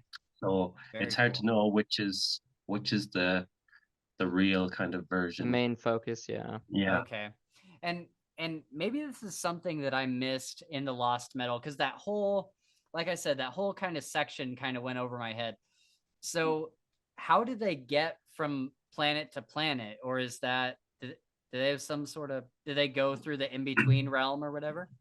So yeah, so Shadesmar is like the cognitive realm. So it's like there's the physical realm, which is the normal world, and then cognitive realm is where like the world of the mind and like the magic system, I guess. Okay. And so the well of ascension. Yeah. So that's like a portal to the cognitive realm. So Oh. that's where Kelsier is in the Secret history. secret history. Yeah. Yeah. He's in the cognitive realm, and then that's how they travel to and from other planets. All these planets have these like wells or gateways into that world. Oh. And so the portal that Autonomy was trying to open, would that be a portal to the cognitive realm? Okay. Yeah, Okay. exactly. So that's one Gotcha. that was made, whereas the Well of Ascension was one Yeah. that permanently on planet. Okay. Okay. Gotcha. And I think the way Brandon describes it is that, say, the space in between planets, no one has any knowledge of that empty space. Yeah.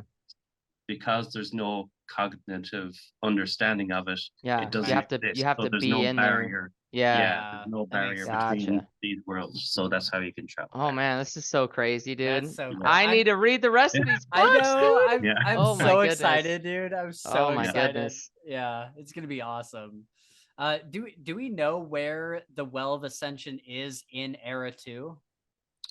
That actually, I don't know. I actually was thinking that when they were going to stop Autonomy, I assumed that was the same well. That's what I would think too. Yeah. The same kind of like whatever that substance. It was like he said that it was like infused or in Invested. something invested substance, right? Yeah. But it was like a pure like distilled version or something of it that was this huge puddle, and they used it all up. So I'm like, that sounds like it would be the same stuff that was in the Well of Ascension. Yeah. I don't know if that's true, but I thought the same thing. Yeah, it is. It's the same thing. Yeah. All right. Any other characters you guys would like to mention before we move on to quotes and moments? I think we should probably just pay homage to some of the bad guys. Yeah.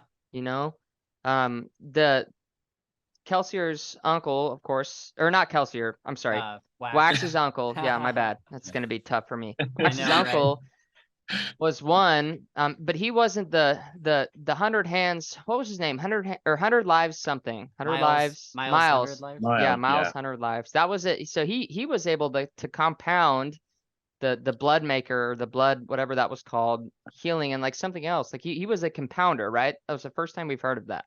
He could compound. Honestly, I can't remember anything about Do Miles. you, Mick, at all? I know I've heard compound. It's so long since I've read it. So he was a healer, was he? Yeah, so he was like the blood makers, just like Wayne was, but he could like compound something. So basically, he could heal from anything. Like you could shoot his head off and he'd heal from it instantly. Yeah. Which to me is like one of those like very overpowered powers, right? Like they only caught him because of Marissa, whatever her name is. Marissy. Yeah. I think it was compounded when he had the allomantic ability to heal and the frugal ability to heal. Okay. So that was it. So that's like the first instance of compounding, because that's talked about throughout some of the books anyways. Like that's like a very like top-notch power right there. Yeah. Like it was like when I was reading, I was like, how are you gonna get this guy? Like how you could shoot him 100 times, he's not gonna die. It was like really hard for me to grasp what they would do. And of course, they pull the ace card, right? Like just drop this thing down. So I don't know. I guess that was the main one I wanted to just say, because I was like really, really intrigued by that whole thing and the way that he used his powers, even though he's a bad guy. But yeah, no, he was a good character for sure. And then at the end, they try and hang him. Yeah, they took out all the medals that they could find, and he's still like healing from these gunshot wounds, and they just have they hung him on the gallows, and he just stood there and he's talking. He's like, the people of Golden Red are like coming for you, motherfuckers. Like it's coming. And he didn't die, and he did die. Finally, he died of like suffocation 20 or 15 whatever later. It's like, that's pretty wild, dude. Yeah, for sure. All right, so we're gonna go on to some favorite quotes. I have a few here. Feel free to grab one if you're, looking at the list and you're like, oh, I like that quote or whatever. Feel free to take it so that I'm not doing all the talking. I love that like all these are like from Wayne almost. I know. So awesome. In Shadows of Self, Wayne says, you should have grabbed that hat. It was lucky. I have a fifth sense about these things. And Marcy says, a fifth sense? And he says, yeah, I can't smell worth a pile of beans. Oh man. I'm not drunk. I'm investigating alternative states of sobriety. Yeah. Wayne. Do you guys, I don't know the quote of this, but do you guys remember when like Wayne thought it would be the best idea to get like the whole entire Ellendale drunk? Like he was like stuck on that for like Yeah. however long. I was like, that's so awesome. Yeah. He's just like talking to like Wax. He's like, I have this idea. Like, what if we got everybody drunk? How perfect would that be? and Wax is like, It's like, what? he's like, that doesn't actually like fix any. Yeah, he's any like, that doesn't problems. fix anything. I like this one where Wayne, I think it's at the same party where Steris like does the Epicac thing or something, and it's like Wayne grabbed a flower from the vase and replaced it with one of the extra socks from his back pocket. he realized he also had a set of silverware in the other pocket. And like that kind of made me laugh out loud because I was like, not only did he just like pull out a sock from his pocket out of nowhere, but also it's one of the extra socks. Yeah, which probably means got that more. he has more Yeah. socks. Yeah. So this was in, I might butcher this a little bit. You guys might be able to help me, but I'm pretty sure this was in the Lost Metal. I could be wrong, but it's when Wayne is talking about the intricacies of farting into various chairs. And then you know they have these code names for these different like style missions they want to do. Like there's like the burning cat or like the lying skunk or whatever the frick they think of, dude. There's a whole thing in Bands of Mourning where they do that. And Wax is like, you set the cat on fire? It's like, no, I threw it out the window. They always land in the trees as long as you throw it hard enough. It's like, where did you learn that? School. Did you even go to school? Nah, but I burned one down a year ago. That's like, that's the whole thing where they're talking about the school. I love that, dude. Yeah. Oh, dude, I think the Lost Metal had some of those best, like super quick banter between the two of them. Yeah. There were so many other scenes that I wish I had written down that were just like that, where like nothing else is happening in the scene except for these two characters just taking a break from the madness going on around them, just to have this like back and forth banter. And dude, oh my god. And Wax or Wayne just talking about they're basically trying to figure out how to get away from a certain area. He's like, we could throw a cat out the window. Yeah. Like, why would you throw a cat out the window? Oh, I threw a cat out of a burning building one time. Why'd you do that? Well, if you throw a cat hard enough at the tree, and it just it'll land in the tree. It just goes on and on and on. And I was dying through that whole. And then the one in the Bands of Mourning, like it was like the Rotten Tomato, right, or something. And it's where they basically launch Wayne in, and he splats and like dies, right? God. And then he heals up, and I'm like, that's just so cool, dude. There's is it in Bands of Mourning where they're like staying in an inn or somewhere, and there's this old woman that owns the inn, and like Wayne does he like keep over there, or like, is he like he thinks there's something wrong with her or something like that, or thinks she has a disguise on? Yes. Well, because he asks her, she's wearing something, I forget what it was. It was something that was like obviously feminine, and he's like a hat or something. He's like, "Can I have your hat?" And she's like, "Why would you want my hat? You're like, a man." Because the next time I'm gonna be a woman, I need that hat. He's like, "I'll give you my hat." And she's like, "Why would I want your hat?" He's like, "So that the next time you need to be a man, you can use it." Like, what the fuck is going on? Dude. Oh, I love those moments. Oh, I like this moment where Marcy is in Bands of Mourning is looking up at the statue of Vin, and she has this idea that like Vin was always super confident, always knew like what she needed to do at any given time. It's just like this big, like, you know, a legend grows about somebody over the course of years and years and years, and people have these views of Vin and Ellen that they were like these perfect people. And so there's this scene where Maricy's standing at her statue, and it's just kind of like this small, quiet scene where she's like wondering, you know, were you ever insecure? Was there ever a moment you doubted what you were doing for a second? Like, you always had the answers. You always knew what you were doing. And like, I don't know, looking back on Era 1, it's like, oh man, that's just like not who Vin was. Like, Yeah. she was Yeah. always like second guessing herself, and she was like confident, but she wasn't like she was like a real human, you know what I Yeah. mean? Yeah. And so I love, I love that Brandon Sanderson did that, where he took into consideration what would actually happen to the history of this world, giving 600 years or whatever, you know what I mean? Mhm. Like, it's been a long time since that first trilogy. Yeah.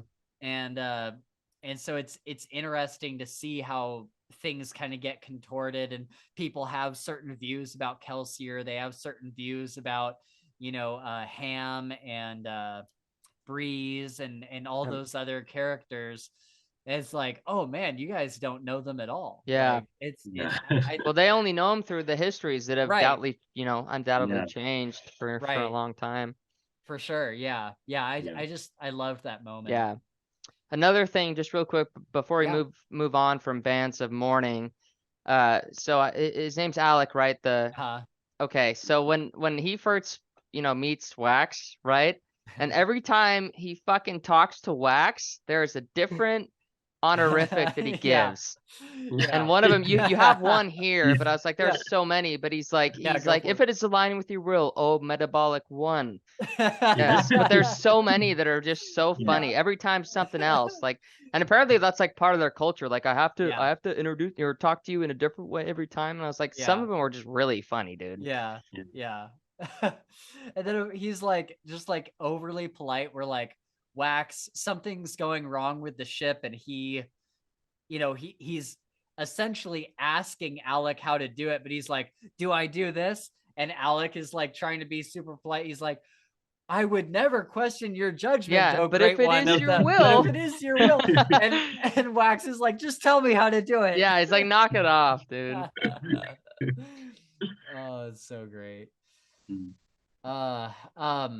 So there's this quote from the Lost Metal that I really liked. I actually got a hold of Chris last night, one of our other co-hosts, and I sent him this quote because I thought it was just like really, like actually really insightful. It's when I think Wayne is talking with who's the chick that he used to like that had the gun? Or no, Renee or Renee. Yeah. Renee, Yeah, something yeah. like that. Yeah. I think it's when he's talking with her. And the quote is, you know, they're kind of going back and forth and giving each other shit, but there's like some truth to it. And the quote is, he joked and she joked. Sometimes there was an edge of truth to it, but that's what being friends was about. They made you look a little silly when you're together so that you don't look really stupid when you're apart. Yeah. Yeah. That And was good. and man, dude, that is like actually a really fantastic quote, because Chris and I were like digging into this for a little Yeah. while last night. And basically we kind of came to the conclusion that, like, you know, it's better to have like an uncomfortable conversation with a friend Yeah. than it is to have than it is to be stuck in an uncomfortable situation in life because you Yeah. didn't have that conversation. Yep. And so I don't know, that quote just really stuck out to me from the get-go. I For really sure. liked it. That was a good one. Yeah. You guys see any other ones from Bands of Mourning you like? Or Lost Metal, sorry.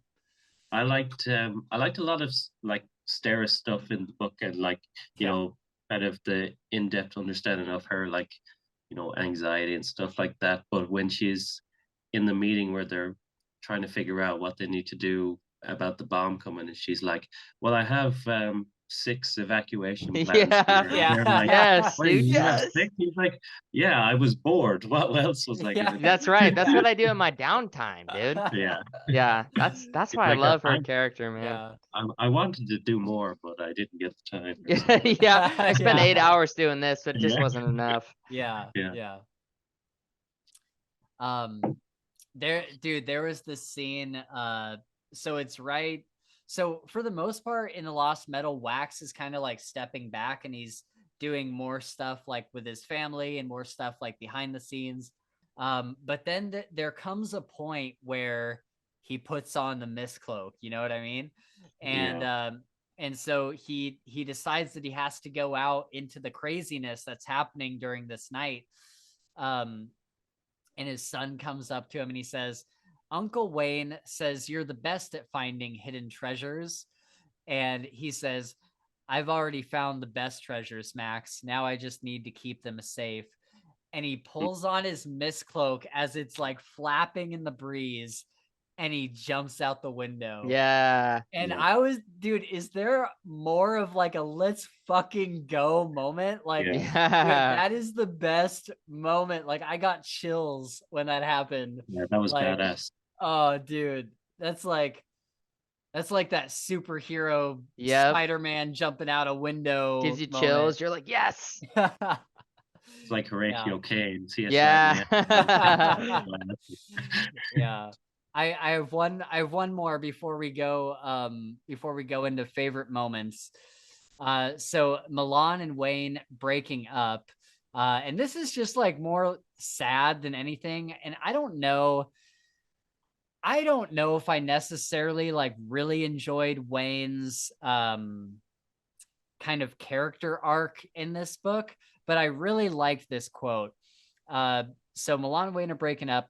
He wasn't wearing a hat, which meant he had to just be himself, the true him, the one that knew this pain.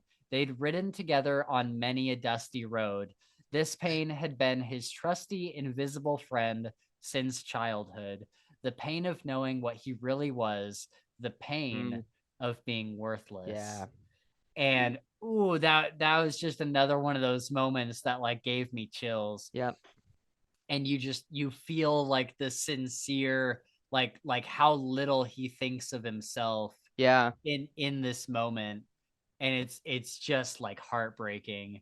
It is sad. I'm just so glad that he finally turns that around. You know, like because he does start to think better of himself and he understands like what he's doing. Between him and the girl whose father he killed, that whole entire scenario was like always just kind of depressing. Like it was just sad. And finally, like I can't remember who talked to him. Somebody spoke to him and said like, why do you have to be there? Like why do you have to go?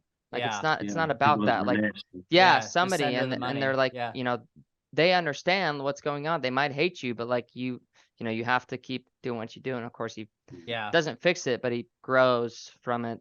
Yeah, for sure. Yeah. And I think the kind of sentimental or kind of reflection moments with Wayne really kind of hit a lot harder because it's so different to his usual kind of exactly character. He actually gets emotional. It does really kind of dig deep, and you know it's home. Definitely. For sure. Okay, so favorite moments, Shadows of Self. Anybody?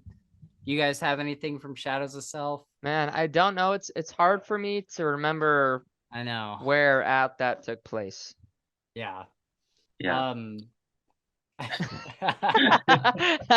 Hank's like, let me just clean up for you, dude. Let me just clean everything up. I liked when Wax and Tensoon. This is where Tensoon gets introduced. I liked when they were fighting the Koloss, and they're kind of teaming up against them. And wait, was it the Koloss or the Koloss blooded? Koloss blooded, I guess. Okay, all right, yeah, because there's definitely no Koloss, but there's people that like carry the Koloss blood that are like super strong but still human. Right, yeah. Okay, all right. Yeah. And Wax says something kind of interesting about guns. He says his handgun is like the extension of his will, and it's a very precise and deliberate weapon you know, when he uses it, he is making a like willful decision. He says the shotgun, on the other hand, that is an extension of someone's rage. Yeah, And yep. I just thought that was kind of a cool. I mean, you just think about the blast radius, the difference between those two weapons. Yeah. And like describing them in that way, I was like, oh No, it yeah, fits really well. yeah, It fits like, really well. that makes a lot of sense. And then we talked about Wax having to kill Leslie all over again. Harmony had sent her to keep Wax safe in the roughs because Harmony knew that he would need him later. And yeah, so that was a tough moment. And to find out that the Condra is Leslie, that's one of those like, that's one of those Mistborn things where that gets revealed. And it's like, oh yeah, that does fit with the magic system and with the character. And like, it does make sense. And so that was definitely one of those Mistborn things. And it was kind of, I don't want to say it's nice, but it set the stage for Wax's view on Harmony too. Yeah. Because he was so angry and so like he just refused to talk to him, commune with him. And then finally it got to a boiling point where he like had to. Like he had to. He didn't have a choice. He had to talk to him because the world was like going to shit. Yeah. So it was just kind of cool to see like how bad it had to get for him to like actually talk to Harmony, who did all this shitty stuff to him. Yeah. Of course, for like the good of the, you know, whatever, the world. Yeah. But that was kind of a cool, like, I guess, dichotomy, maybe. I don't know. Yeah. Does it ever get mentioned, actually? I'm struggling to think here how Leslie goes from being becoming part of the set and like being spiked by Trellium. I don't think it does. So like so what's the name that like the blood runner, or they had a name for her. She was like the murderer. It was like the blood thief or the blood runner or something. Do you remember that, Spencer? I don't remember. There was a name that they had for her. She was like the big bad in book 2 or whatever. Yeah. For a while. So I don't think that it ever did get explained, because later after they catch her and all this and she helps him do whatever, like he finds out that like she takes Leslie's form and he's like, why are you doing this to me? Like, this is awful. And then finds out like that was really her as a Condor back then, because Harmony told her to watch out for Wax. But I don't think it ever tells us how like she got or pulled a spike out or anything like to. Yeah. They said that she went crazy because the spike came out, but I don't think we got like when that happened. Okay. I'm not sure if that's what you asked, but no, that's I was trying to kind of, I just thought there how when did the kind of change occur? Yeah. Did we know that? But yeah, and I don't know why, if she did, like, so when Wax had to shoot her at the very beginning of Alloy of Law, in that flashback, why wouldn't she just heal up right then and there and be like, I'm a Condra, like, and just kind of explain everything to him? I don't know. Well, she could have, like, my thing, she probably was still under Harmony's control at that time, right? Because Harmony was telling her to do this stuff. Right. He didn't want to reveal that. And then later, somehow she got the spike out and went on her own thing. I don't know if that's how it happened, but that would make sense to me. Yeah, that makes sense. All right, so Bands of Mourning, the big train battle.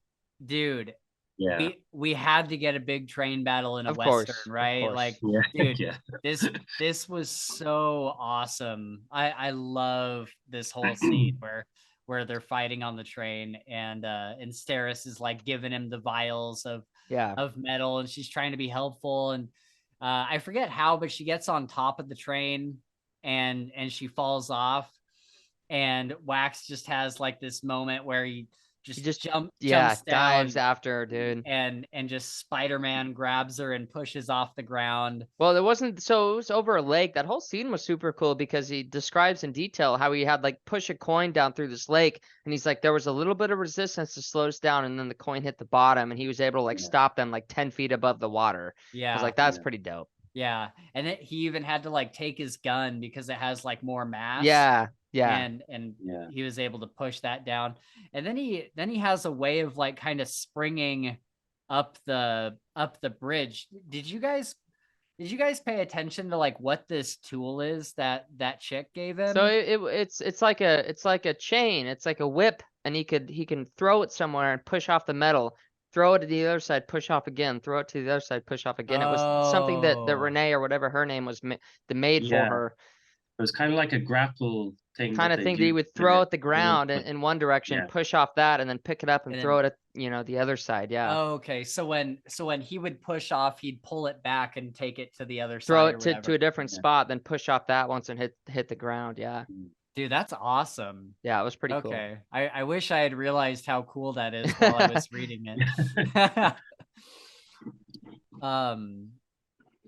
Oh yeah, and so then on that same train ride, we see Wax getting into the accounting that Steris was doing. And just like this whole thing of like she brings all these boxes onto the train. He's like, "What are you doing with all these?" He's like, "Oh, I'm going through our accounting. Like, see, there's like 2 boxings right here." He's like, "That's like a 100th of a dollar. Like, why are you doing that?" Yeah. And she's like, she's like, "It keeps me entertained, and like it's part of, keeping everything like perfectly up Yeah. to date." And at first he's like, "Okay," and then she like convinces him to do it with us, and then like the camera goes away from them for a while, and we kind of follow Wayne for a bit or somebody else, and then when the camera comes back, all we see is like Wax in that booth with her, "I found 5 boxings," and he's like getting really into it. Yeah. And I was just like, dude, that's awesome. Oh, I love that. So here is one of the big moments in Bands of Mourning that just made me absolutely fall in love with Steris. So they're all in the cave, and they're kind of I think that's when they're trying to find the Bands of Mourning, and she's at the front of the cave with Wayne and Marcy. And Steris has this pad of paper, and she asks Marcy, like, on a scale of 1 to 100, like, how useless am I? Yeah. And Marcy's like, why do you think you're useless? And she's like, well, I put myself at a 7 because, I come in useful sometimes, but not enough to have like a dedicated spot on the crew. And so it kind of leads Marcy to ask, like, why did you come on this adventure in the first place? And Steris says that it was initially because she had to go to that party with Wayne, because it was good politically, and she was able to like maneuver him politically at that party. And she didn't know that she would kind of be swept into this whole like adventure with all of them and kind of be tagging along. But then, she talks about how like she was nervous about it at first, but how she's never felt more free and alive than when she's adventuring with Wax. Yeah. And how him as a like he is kind of like this fire, and that fire can be shared with others, and she feels like she has shared in that fire with him. And so Marcy asked Steris just right out of nowhere, she's like, do you love him? And she's like, well, love is a complicated emotion, and kind of starts to do like her Steris thing. And Marcy comes in with like, it's not complicated. Like, do you love him? And Steris like immediately, yes, I love him. Like, it's so foolish, isn't it? And dude, they just have this moment where like, and this is the thing that I really like about Steris as a character, is that her character arc, like, yes, it does affect her as a character, but really it's affecting a lot of the people around her. And like I said before, it's not Steris that's necessarily changing, but it's the perception that everybody has about her. Yeah. And so her and Hank. I know. I'm trying not to laugh at him. Bob's setup. Yeah. But Marcy just has this moment where like she like hugs Steris, and they have this moment together, and her entire perception of her sister that she's had her whole life has just been completely shattered. And oh dude, it's such a beautiful moment. Like, every time I've gotten through that moment, I've just been like crying, like, Yeah. like, oh, it's such a fantastic moment. Oh yeah, and then Wayne ruins it. Marcy goes to Wayne, and she's like, I feel like my entire perception on my sister has changed. Is everybody this complex and unique and different? And he's like, I was just thinking. he's like do sisters ever really get it on for a guy to watch? And she's like, oh my god, okay, all right, Wayne, thanks for That's enough. restoring. Thank you. Yeah. I don't know if you have it on the list, but I love when they infiltrate the sets, where they have hijacked the airship and they see Leak in the cage. That was kind of a real what the fuck moment for me, where I was like, hold on a second, like this, I was not expecting this complete other race. Or Yeah, definitely. I thought it was going to be. I thought it was like some kind of Colossus kind of hybrid or something like that. Oh That's yeah. a monster that they were developing, but then I realized it's just a mask and it's actually completely other race. So that was a cool moment, I think, in bands. Yeah, for sure. and just to add on to that, when when they release Alec or Alec, whatever his name is, and he's like telling him like, follow me, come here, come here, come here, and he opens the secret compartment and gets to this other little tiny airship that pops out of the big one, and they take off. I was like, how cool is that? Because the set's been looking over that thing for however long, and of course, like they have their secrets, and I was like, that's cool. Yeah. And of course, like it's just a big blow to the whole set operation. Like, yeah, you just got shit on, dude. Yeah, for sure. There's this whole other moment where Wax and Harmony are like, is it when Wax dies? Does he die in Bands of Mourning for a minute? Yeah. And he's talking with Harmony, and he's like, well, if I'm gonna die anyway, I'm gonna ask you all these questions. And so he asks him, like, why do you allow bad things to happen? Like, you can prevent all this stuff. Like, why don't you step in more often? And Sazed kind of responds with, like, do you have any idea like what I'm protecting you from? Like, I am protecting you from the worst. Like the stuff that you see in your world, like that's the most minimal stuff. Like as in the large scheme of things, he's like, I'm protecting you guys on like a super huge scale. And then there's the whole like conversation about like free will and all that comes into play too. But I thought that was interesting because like Sazed has a lot more on his plate, and it's not that he couldn't, also help with the smaller stuff, but he's like, the stuff you're seeing is the small stuff. Like the stuff that I'm protecting you from is like the big, like world ending stuff, So I just thought that was a cool conversation. Yep.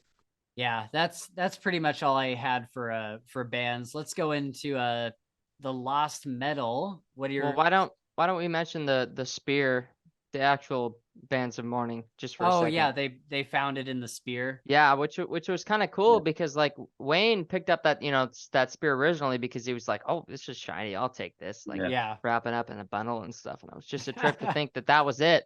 That was the power. And when Mercy grabs it and gets all this crazy power and like just understands that like I'm not made for this. Like this isn't this is not my cup of tea. Like I know whose is though, and she goes and saves Wax and like makes him touch it and stuff. Was pretty cool. Yeah, she turns into Vin for a minute. Yeah, exactly. Gets all these crazy powers and so much power. Yeah. And then with that ending, there was another really good kind of emotional scene where Wax realizes that he loves Steris as well. And they kind of have like a more quiet, like secluded wedding. And he's like, this is like for us. He's like, I don't want to marry you just for like political gain. Like I want to like marry you because I love you. And that's another great moment. So what did you guys think about the time skip, the 6-year time skip?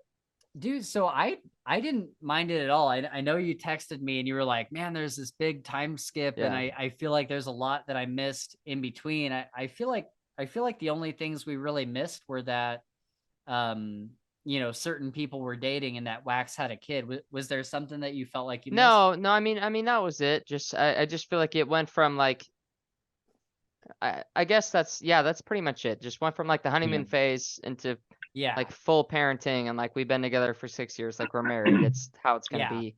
And Yeah. Yeah. mind you, like that's fine. Like it didn't bother me, but I was like, I would have loved to see like, For you sure. know, a phase where they were like really falling in love or whatever else. But Yeah. that was Something really in the it. middle there. Yeah, that was Yeah. just it. Yeah.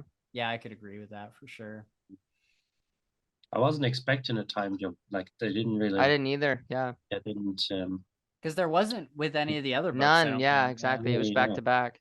Oh, Wax made a harness to take his kid flying. Yeah. That was cool. I love that so much. I'm like, that's such a good idea. Yeah. And they have like they play fetch with like a metal ball that's wrapped in wicker or something. Yeah. And it was just a great. So it won't break windows or something when Yeah. he tries to launch it Yeah. up to the roof of a building. Yeah, it was just one of those scenes where like, I don't know, it's not like building anything for the story, but it's just one of those like downtime moments that's just fun. Wayne surviving an explosion using a speed bubble and ferrochemy. This is at the beginning when Marcy and him are tracking down were they bandits, I think, that they had tracked down. And they went into the cave, right? They chased bandits into this like underground thing. Yeah. And that's when they see Moon, whatever her name is. She pops up at the outside of the bubble and like runs away in a black mask or whatever. Yeah. And what was this? If I'm remembering correctly, didn't Wayne run into the room and he either started the explosion or was just there for it and put up his bubble around everybody else? Or am I? Yeah, I don't know if I can remember either. I know. I remember thinking it was super funny because Marcy comes back in the room and he's like playing cards with all the bandits. Yeah. And he's like, Tom's like, you got to keep these guys happy. Or he says something along the lines of like, I'm just keeping them busy, like they're just doing stuff now. Yeah. Marcy's like, what the heck? Why are you doing that? So we talked about this earlier, but we start to see a whole lot of, high level stuff that has to do with the rest of the Cosmere. Mick, do you know who's the guy with the spectacles that like grow out of his head? Do you? So that's another one of like the blood sworn or the blood. What was the name of their group? The Ghost Blood. Ghost Blooded. Okay, yeah. Yeah. So he, what was his name again? Twin something. Twin Spirit, yeah. Something like that. Yeah. So he's from a planet that there's no book about it. It was an unreleased book that Brandon wrote. Aether of Ninth, it's called. Okay. So he plans on writing it eventually, but it was something he wrote years and years ago. I think there is a draft of it somewhere that you can read, but it's just a rough short story or something. But yeah, they I don't know too much about them, but from what he was talking about, how it was like kind of before Adenalcium and stuff like that, the shards, that sounds like really interesting. So I hope we do get more of that soon. For sure. Definitely. And he's pretty kind of OP with, he just needs water to kind of supply power. Oh, that's right. Yeah. Yeah, and he can like pull it from his own body and stuff, all the moisture in his body. Yeah, that's cool. All the fights between Wayne, Wax, and their doubles. What did you guys think of these? I thought they were cool. I loved at the end when they switched it up. Yeah. Like that tactic. I thought that was a great conclusion to it, because I was kind of I was like, how are they gonna overtake themselves basically? Yeah, so, they're like, we have to switch. Like we have to switch. Yeah, dude, it was fantastic. All those fights, like even the ones that were like stalemates, I thought those were like some of the best action in Era 2 so far. I really, because they're both, Wayne and the other girl, they both have speed bubble, and so they're both like just like super fast. and like Yeah. Wayne sees them like run around, like one will get inside a speed bubble and be like, and just, and the other one will be like waiting, and then back and forth and back and forth. Hank's It like, was why are you so moving your cool. hands so fast right now? I know, dude?" he's Yeah. like, what's happening? Dude, he just did this. I couldn't help but laugh, but he just like put his head up and stretched all the way back, came back down. He's the best boy. But yeah, and then at the end when they switch, dude, that was absolutely brutal because so Wax with the girl, he takes his shotgun and shoots the metal mind out of her shoulder. Yeah. And then like Blows her arm off, totally Yeah. clean off. Yeah. Yeah. and then just like pushes a bullet through her head. And that was brutal. And then with Wayne, like they're way up in the air, and I'm like, dude, how is he gonna get out of fucking this? falls. He's like, I'm gonna Yeah. just crash burn, dude. Yeah. And he does it and wins. It was so awesome. Dude, and he steals the other guy's like medals so that he So he can't can't, yeah. drink Yep. more to push himself back up. And yeah, And the they moment when that guy panics, he's like, and he panicked and he's like searching his body for medals, and Yeah. Wayne's like, I got you now, bitch. It's Yeah. game over. It's oh dude, it's the best. You guys see any other moments from the last medal here that you like? I mean, the obvious one is Wayne at the end with the setting off the bomb. I think that Yeah. was Yeah. I think that was real. Like when in that moment when he throws the gun at Wax and pushes him off the boat. So he's like, Yes. Yeah. you're not gonna stop me from doing Like, this. this is Like, I my know what choice. to do. Yeah. I Yeah. agree. Oh god. Powerful moment, that one. Yep. Yeah, that was sad. Yeah, that was the one time where, so it wasn't that moment when I cried, but it was when Marcy was told from Alec about Wayne. She finally meets Alec, and Wayne's like, she finally meets Alec, and Alec's like crying, and she's like, why are you crying? Because I'm not crying for you. You haven't heard the news. Like, Yeah. I'm crying for Wayne. But yeah, that was like super sad. Yeah. Wayne going out like that, it's just one of those hero moments where Yeah. it's like, And he knew it. He knew, it's like, I'm the hero. Like, I'm the one Yeah. that won this battle. Like, and he was so Yeah. proud, which is awesome. Yeah, and he was like the only one That could. who could do it. Yeah, exactly. And so it's just one of those times where it's like, yeah, sacrificing yourself for the greater good and kind of going down with the ship. Man, it's fantastic. But And when Marcy's like, she's convinced he's gonna come back in like 6 Yeah, months. Like, yeah. Oh, I was just down with the Malvish and everything. Yeah. Yeah, for sure. That I probably would have had less respect for Brandon if he had kept Wayne after that. You know what I mean? Agree. Like there's got to be like a finality to that death. I love this big reveal. I texted Gabe about this last night. I was like, holy shit, there's this big thing that just happened. Marcy kind of stumbles into this underground experiment, and all of these allomancers have been down there the whole time, Like 7 years, 6 years, or whatever. And they've been told that the world above is all like apocalyptic, and they show them like this little window into the outside world, but it's like it's like movie magic, like a model that they made to make it look like they're looking outside. When I first saw this kind of getting revealed, when I first realized what this was, I thought these people had been there since Era 1. And I was like, dude, wouldn't that be fucking nuts if these people have been in a fallout shelter since Era 1? Dude, that'd be crazy. Yeah, that would be crazy. Yeah. But then I'm like, oh, I'm like, these are the guys that they were that kidnapped. his uncle was kidnapping, exactly. right? Yeah. Kind of like the that M. Night Shyamalan, The Village. Yes, that's exactly what it felt like. Yeah. That was a good movie. I don't care what anybody says. I agree. Yeah, I like that movie. Yeah. And then Wax just murdering people to death on his way up the stairs in the tower. Yeah. Just jumping from like railing to railing, going from like, just shooting people and coin shot and just murder, murder, murder, murder, murder, all the way up. Yep. And oh, dude, that was a fucking crazy scene. So here's what we'll do now. And I think I told you this. I think I told you guys this earlier. But we'll kind of go through like a very quick recap, kind of chunk by chunk, for just like that last ending bit. Because I was listening to it last night, and there was so much happening. I was like, I just need to write down like what is happening and kind of like explore it later.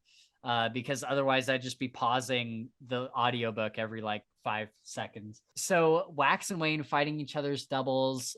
We talked about this. Wax has to make a quick decision on how to stop the ship with the bomb, while Steris evacuates Ellendale and convinces the mayor to stay and help. Marcy sees a flash of light on the barge. Wax and Wayne puncture themselves with spikes. Wax gets duralumin and Wayne gets steel push. So now they have, well, I mean, not Wayne, but Wax.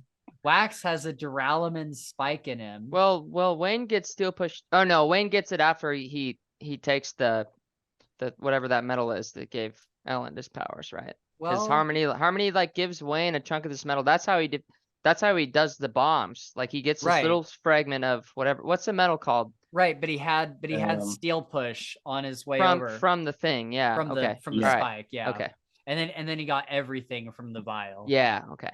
So, dude, just this moment where you realize that they're spiked, because like we know what that means from the first era, and how like dangerous that is. Yeah.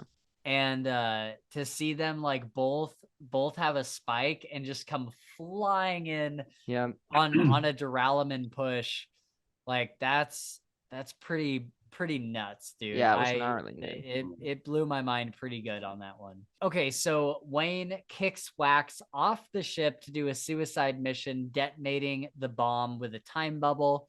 But then Harmony gives Wayne, Luralumin or whatever it is. Yeah, and, something. Starts with, just call it L. Yeah. Elemental.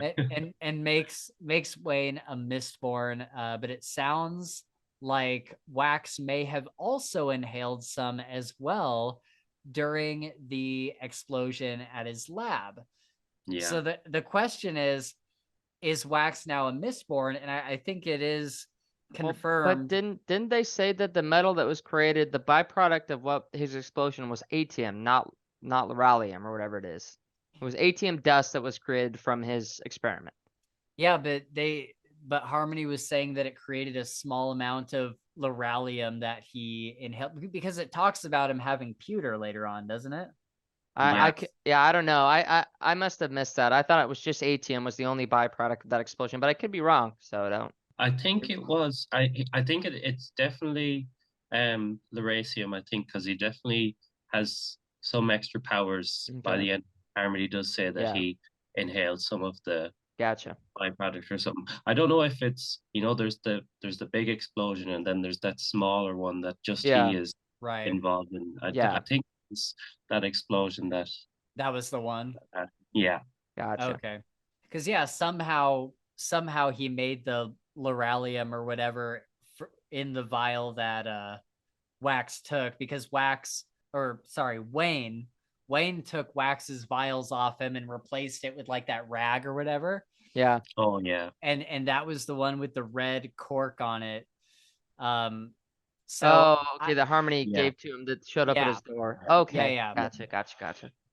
And so I'm kind of like, it doesn't. I feel like later on in the book it talks about him having pewter or something. It does. Does it? Yeah. Okay.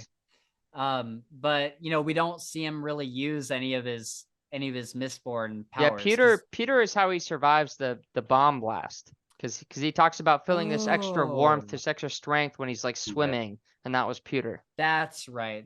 Okay. Yeah. Cool. Yeah. So I guess he's a Mistborn. I wish we could have gotten a couple of chapters with him doing other Mistborn stuff, but we will. No, I think that's the end of it. I don't think we'll ever see Wax again. Oh, yeah, I don't know. So you don't think it'll continue? The story's done, over?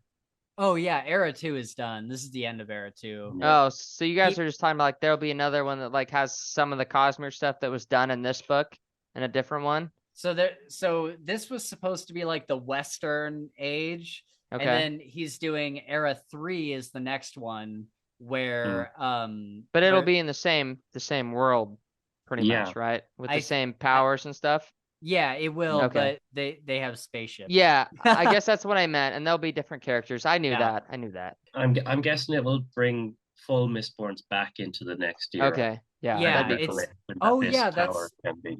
Yeah. yeah, because I bet Wax having more kids, I bet he's like the father of Mistborns from Could that be, point on. yeah. That's interesting. So what can you, without spoilers, what can you tell me about Hoyd, Nick?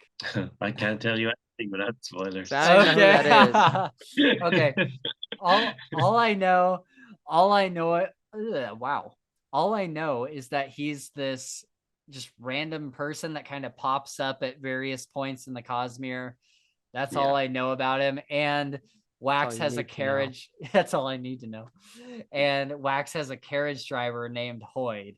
Mhm. And so I'm like, it's gotta be the Hoyd, right? I don't know.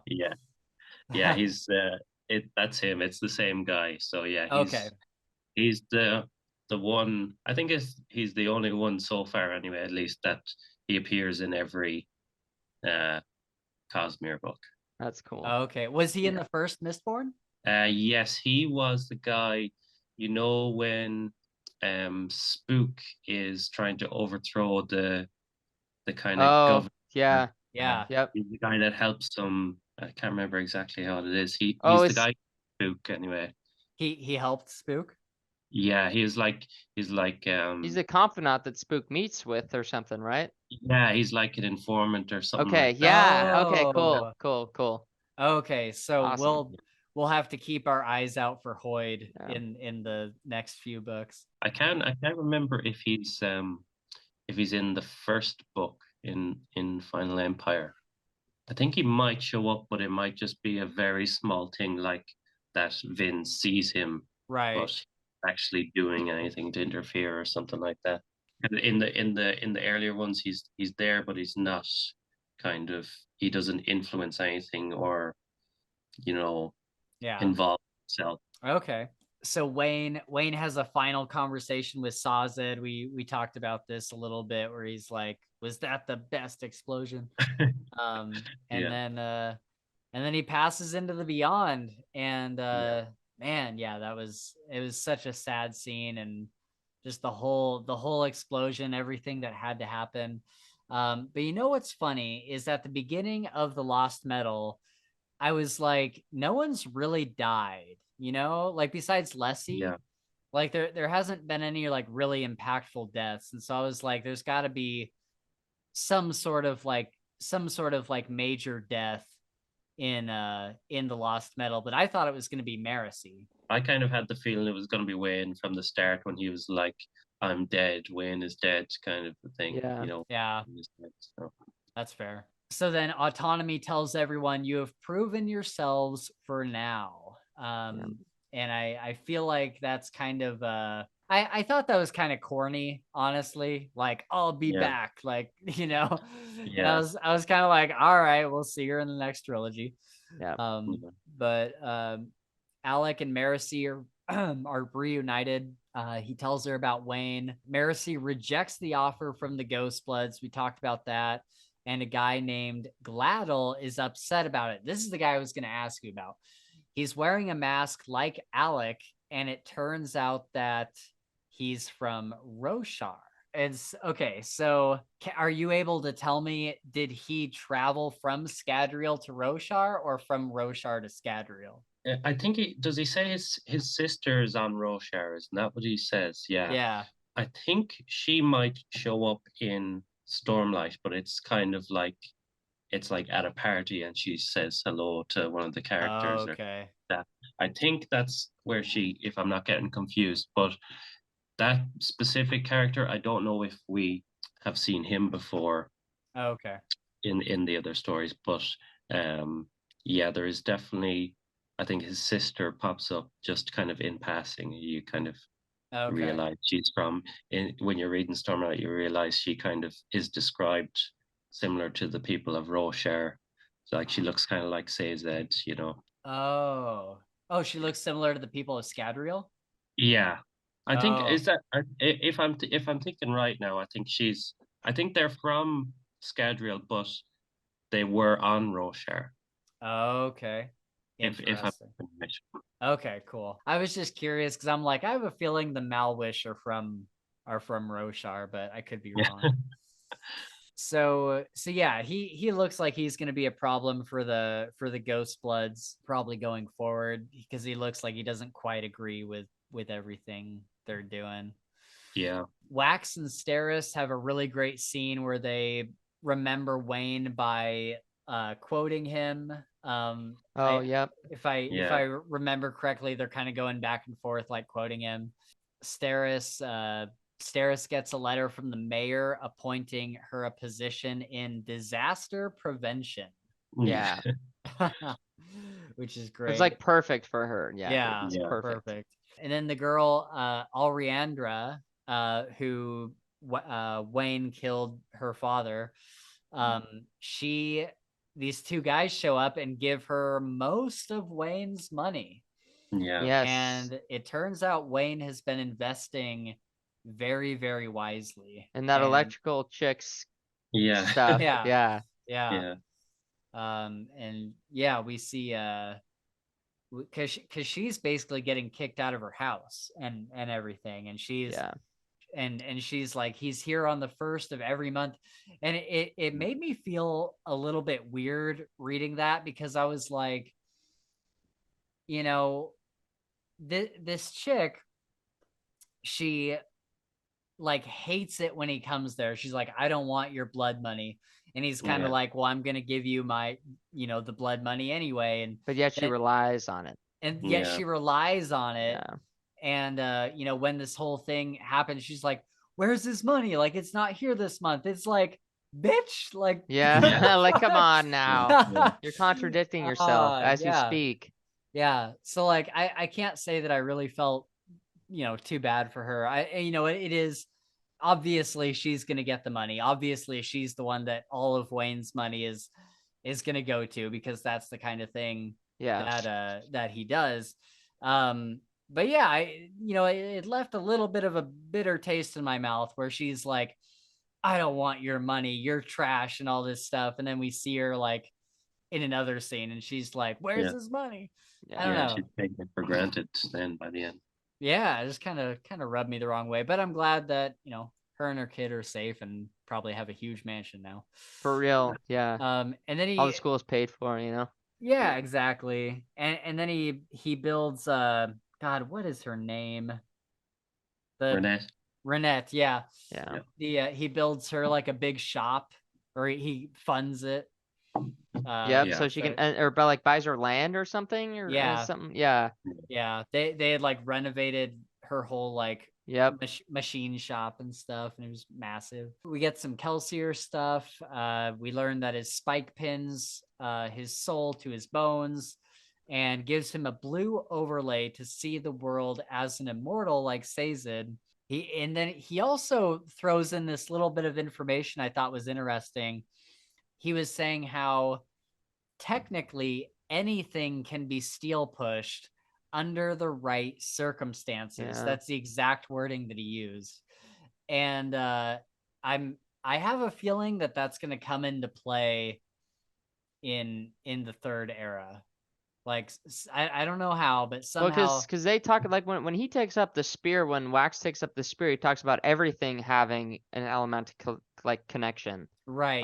Like true. The trees, the rocks, everything has that kind of connection. So it would totally make sense that they figure out a way to like really use that stuff. Right, for sure.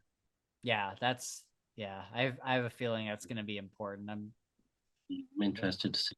Yeah. That pops up again. Yeah. The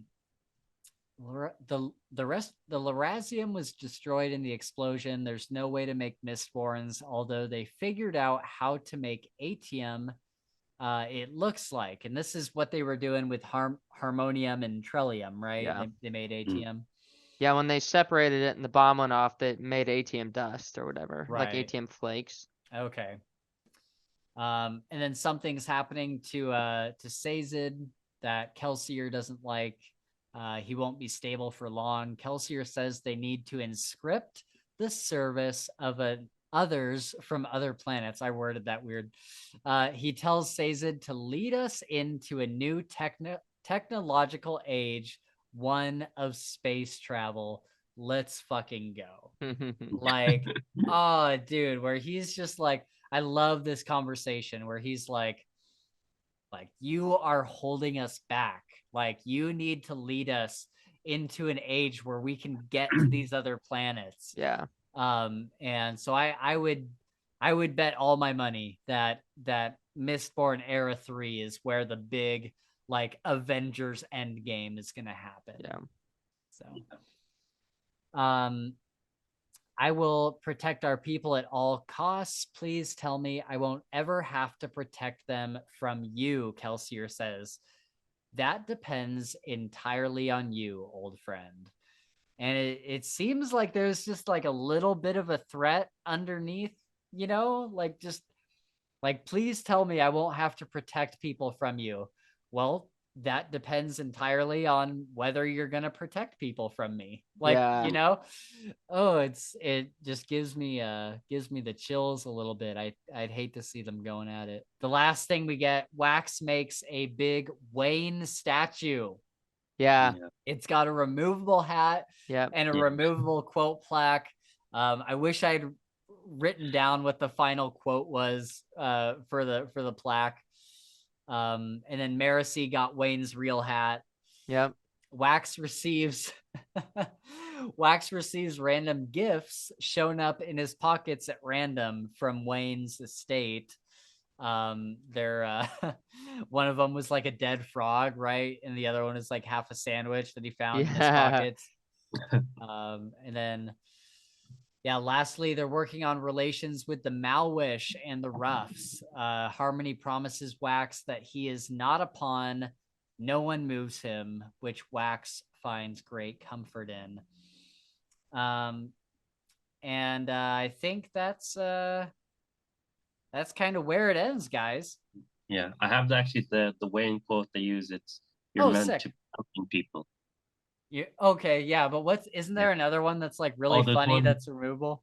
That's okay. Yeah, I can't remember it either, but it was one of those like really funny ones where and then Wax is like, "Don't worry, we'll change it out in like 4 months or whatever. We'll make a new one every time." Yeah, And I feel like the whole statue thing is so brilliant with the removable hat and the removable quote. He's like, once a year, like we'll change the hat out to make sure everything's fresh. Yeah, because Wayne was kind of like this ever-changing person that had lots of disguises, lots of different quotes, and like it makes sense for him to have kind of like this ever-changing statue. I think that's great. So man, we're at the end here, guys. What final thoughts on the Lost Metal overall? Liked it, right? Yeah, I loved it. I loved it. Yeah. 5 stars for me, anyway. What's that? 5 I would stars. Agree. I would say 5 stars too. Yeah. I'd probably what would I give it? I would give it 5 stars if I could give Era 1 6 stars. That's a good way to put it. Yeah. If Era 1 is a 5-star for me, like there's no way that this goes above 4. Yeah. But I don't want to give it less stars just because I haven't read the rest of the Cosmere. Yeah. You know what I mean? I feel like that's like maybe not fair, but also, when Sanderson, kind of came up with this idea for the Cosmere, he was like, every book will be able to stand on its own without having to know anything about the other books. Yeah. And I feel like this one dipped a little bit too heavy into the Cosmere connections and I wasn't ready for it. But on the other hand, like he has to do that at some point, right? Like at some point, the Avengers have to come together in one movie. And so I feel like it wouldn't be fair of me to like downgrade it because of that, but it certainly hindered my enjoyment of parts of the book, if that makes sense. Yeah. So like I wouldn't give it like 3 stars because of that, but like, yeah, I mean 4 stars I think is fair. I think that's fair. All right, so do we have any like final questions that didn't get answered in these books that you would be interested in seeing in future books? I don't even know where to start with a question like that, dude. My big one is, how did the bands get drained?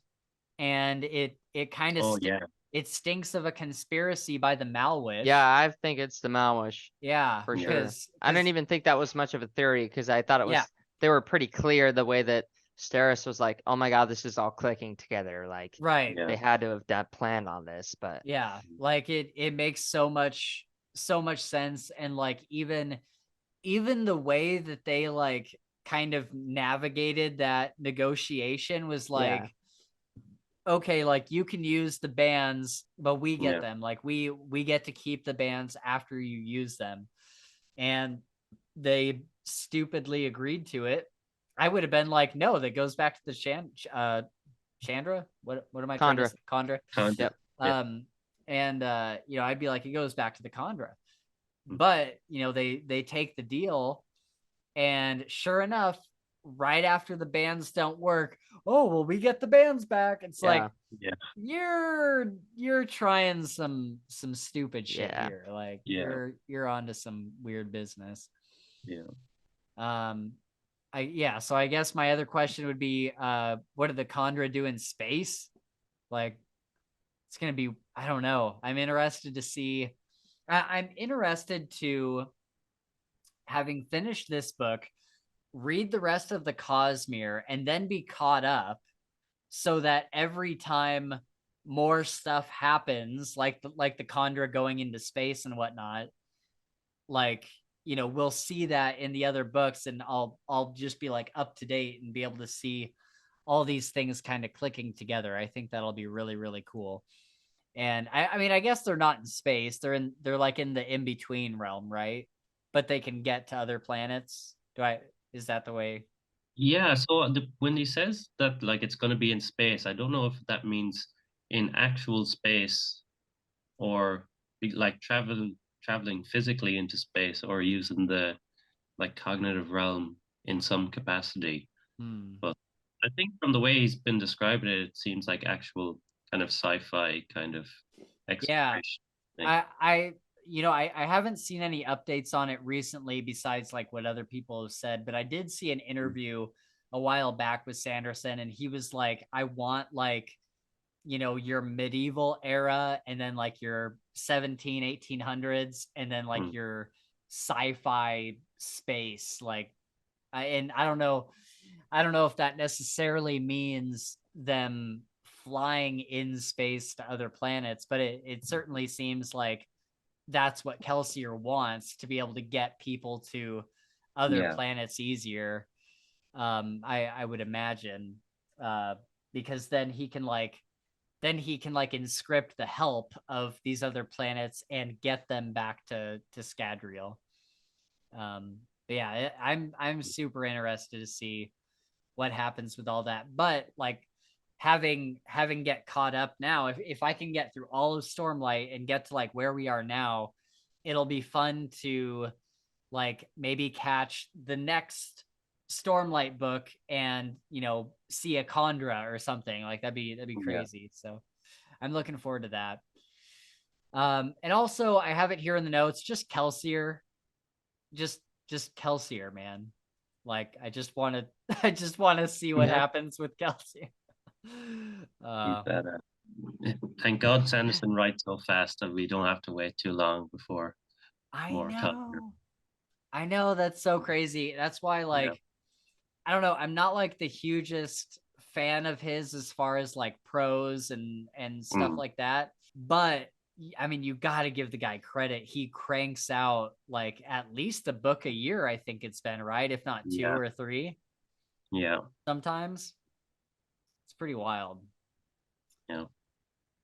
All right, you guys. Well, thank you for joining me. I think this is like a 3-hour episode. Yeah, we're going on 4 right now.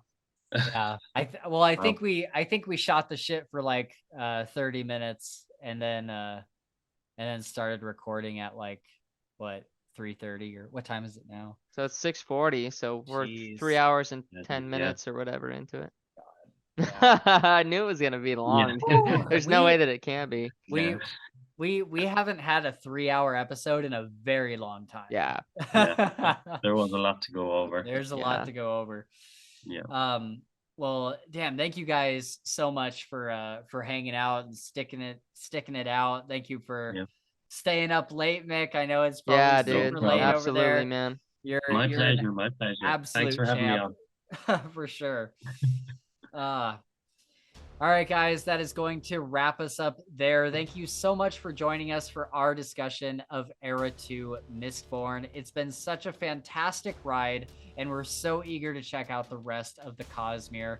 If you'd like to join us on that journey, please smash those like and subscribe buttons, and we'll try to get Gabe's prison emptied of squirrels. Coming up next week, we have another Creators Corner with Mike from Mike's Book Reviews, and then some Dresden Files stuff, and then our year-end wrap-up video where we talk about our top-rated books for 2022, which we might be doing in person. All 3 of us might be in the same room for that, so that'll be super, super fun. Thank you so much for joining us, and until next time, I'll be exploring my own alternative states of sobriety, parasocial one. I don't even know what parasocial means. Parasocial is the relationship that YouTubers have with their audience. Oh, okay. Gotcha. I think I have, let's see, we talked about the farting.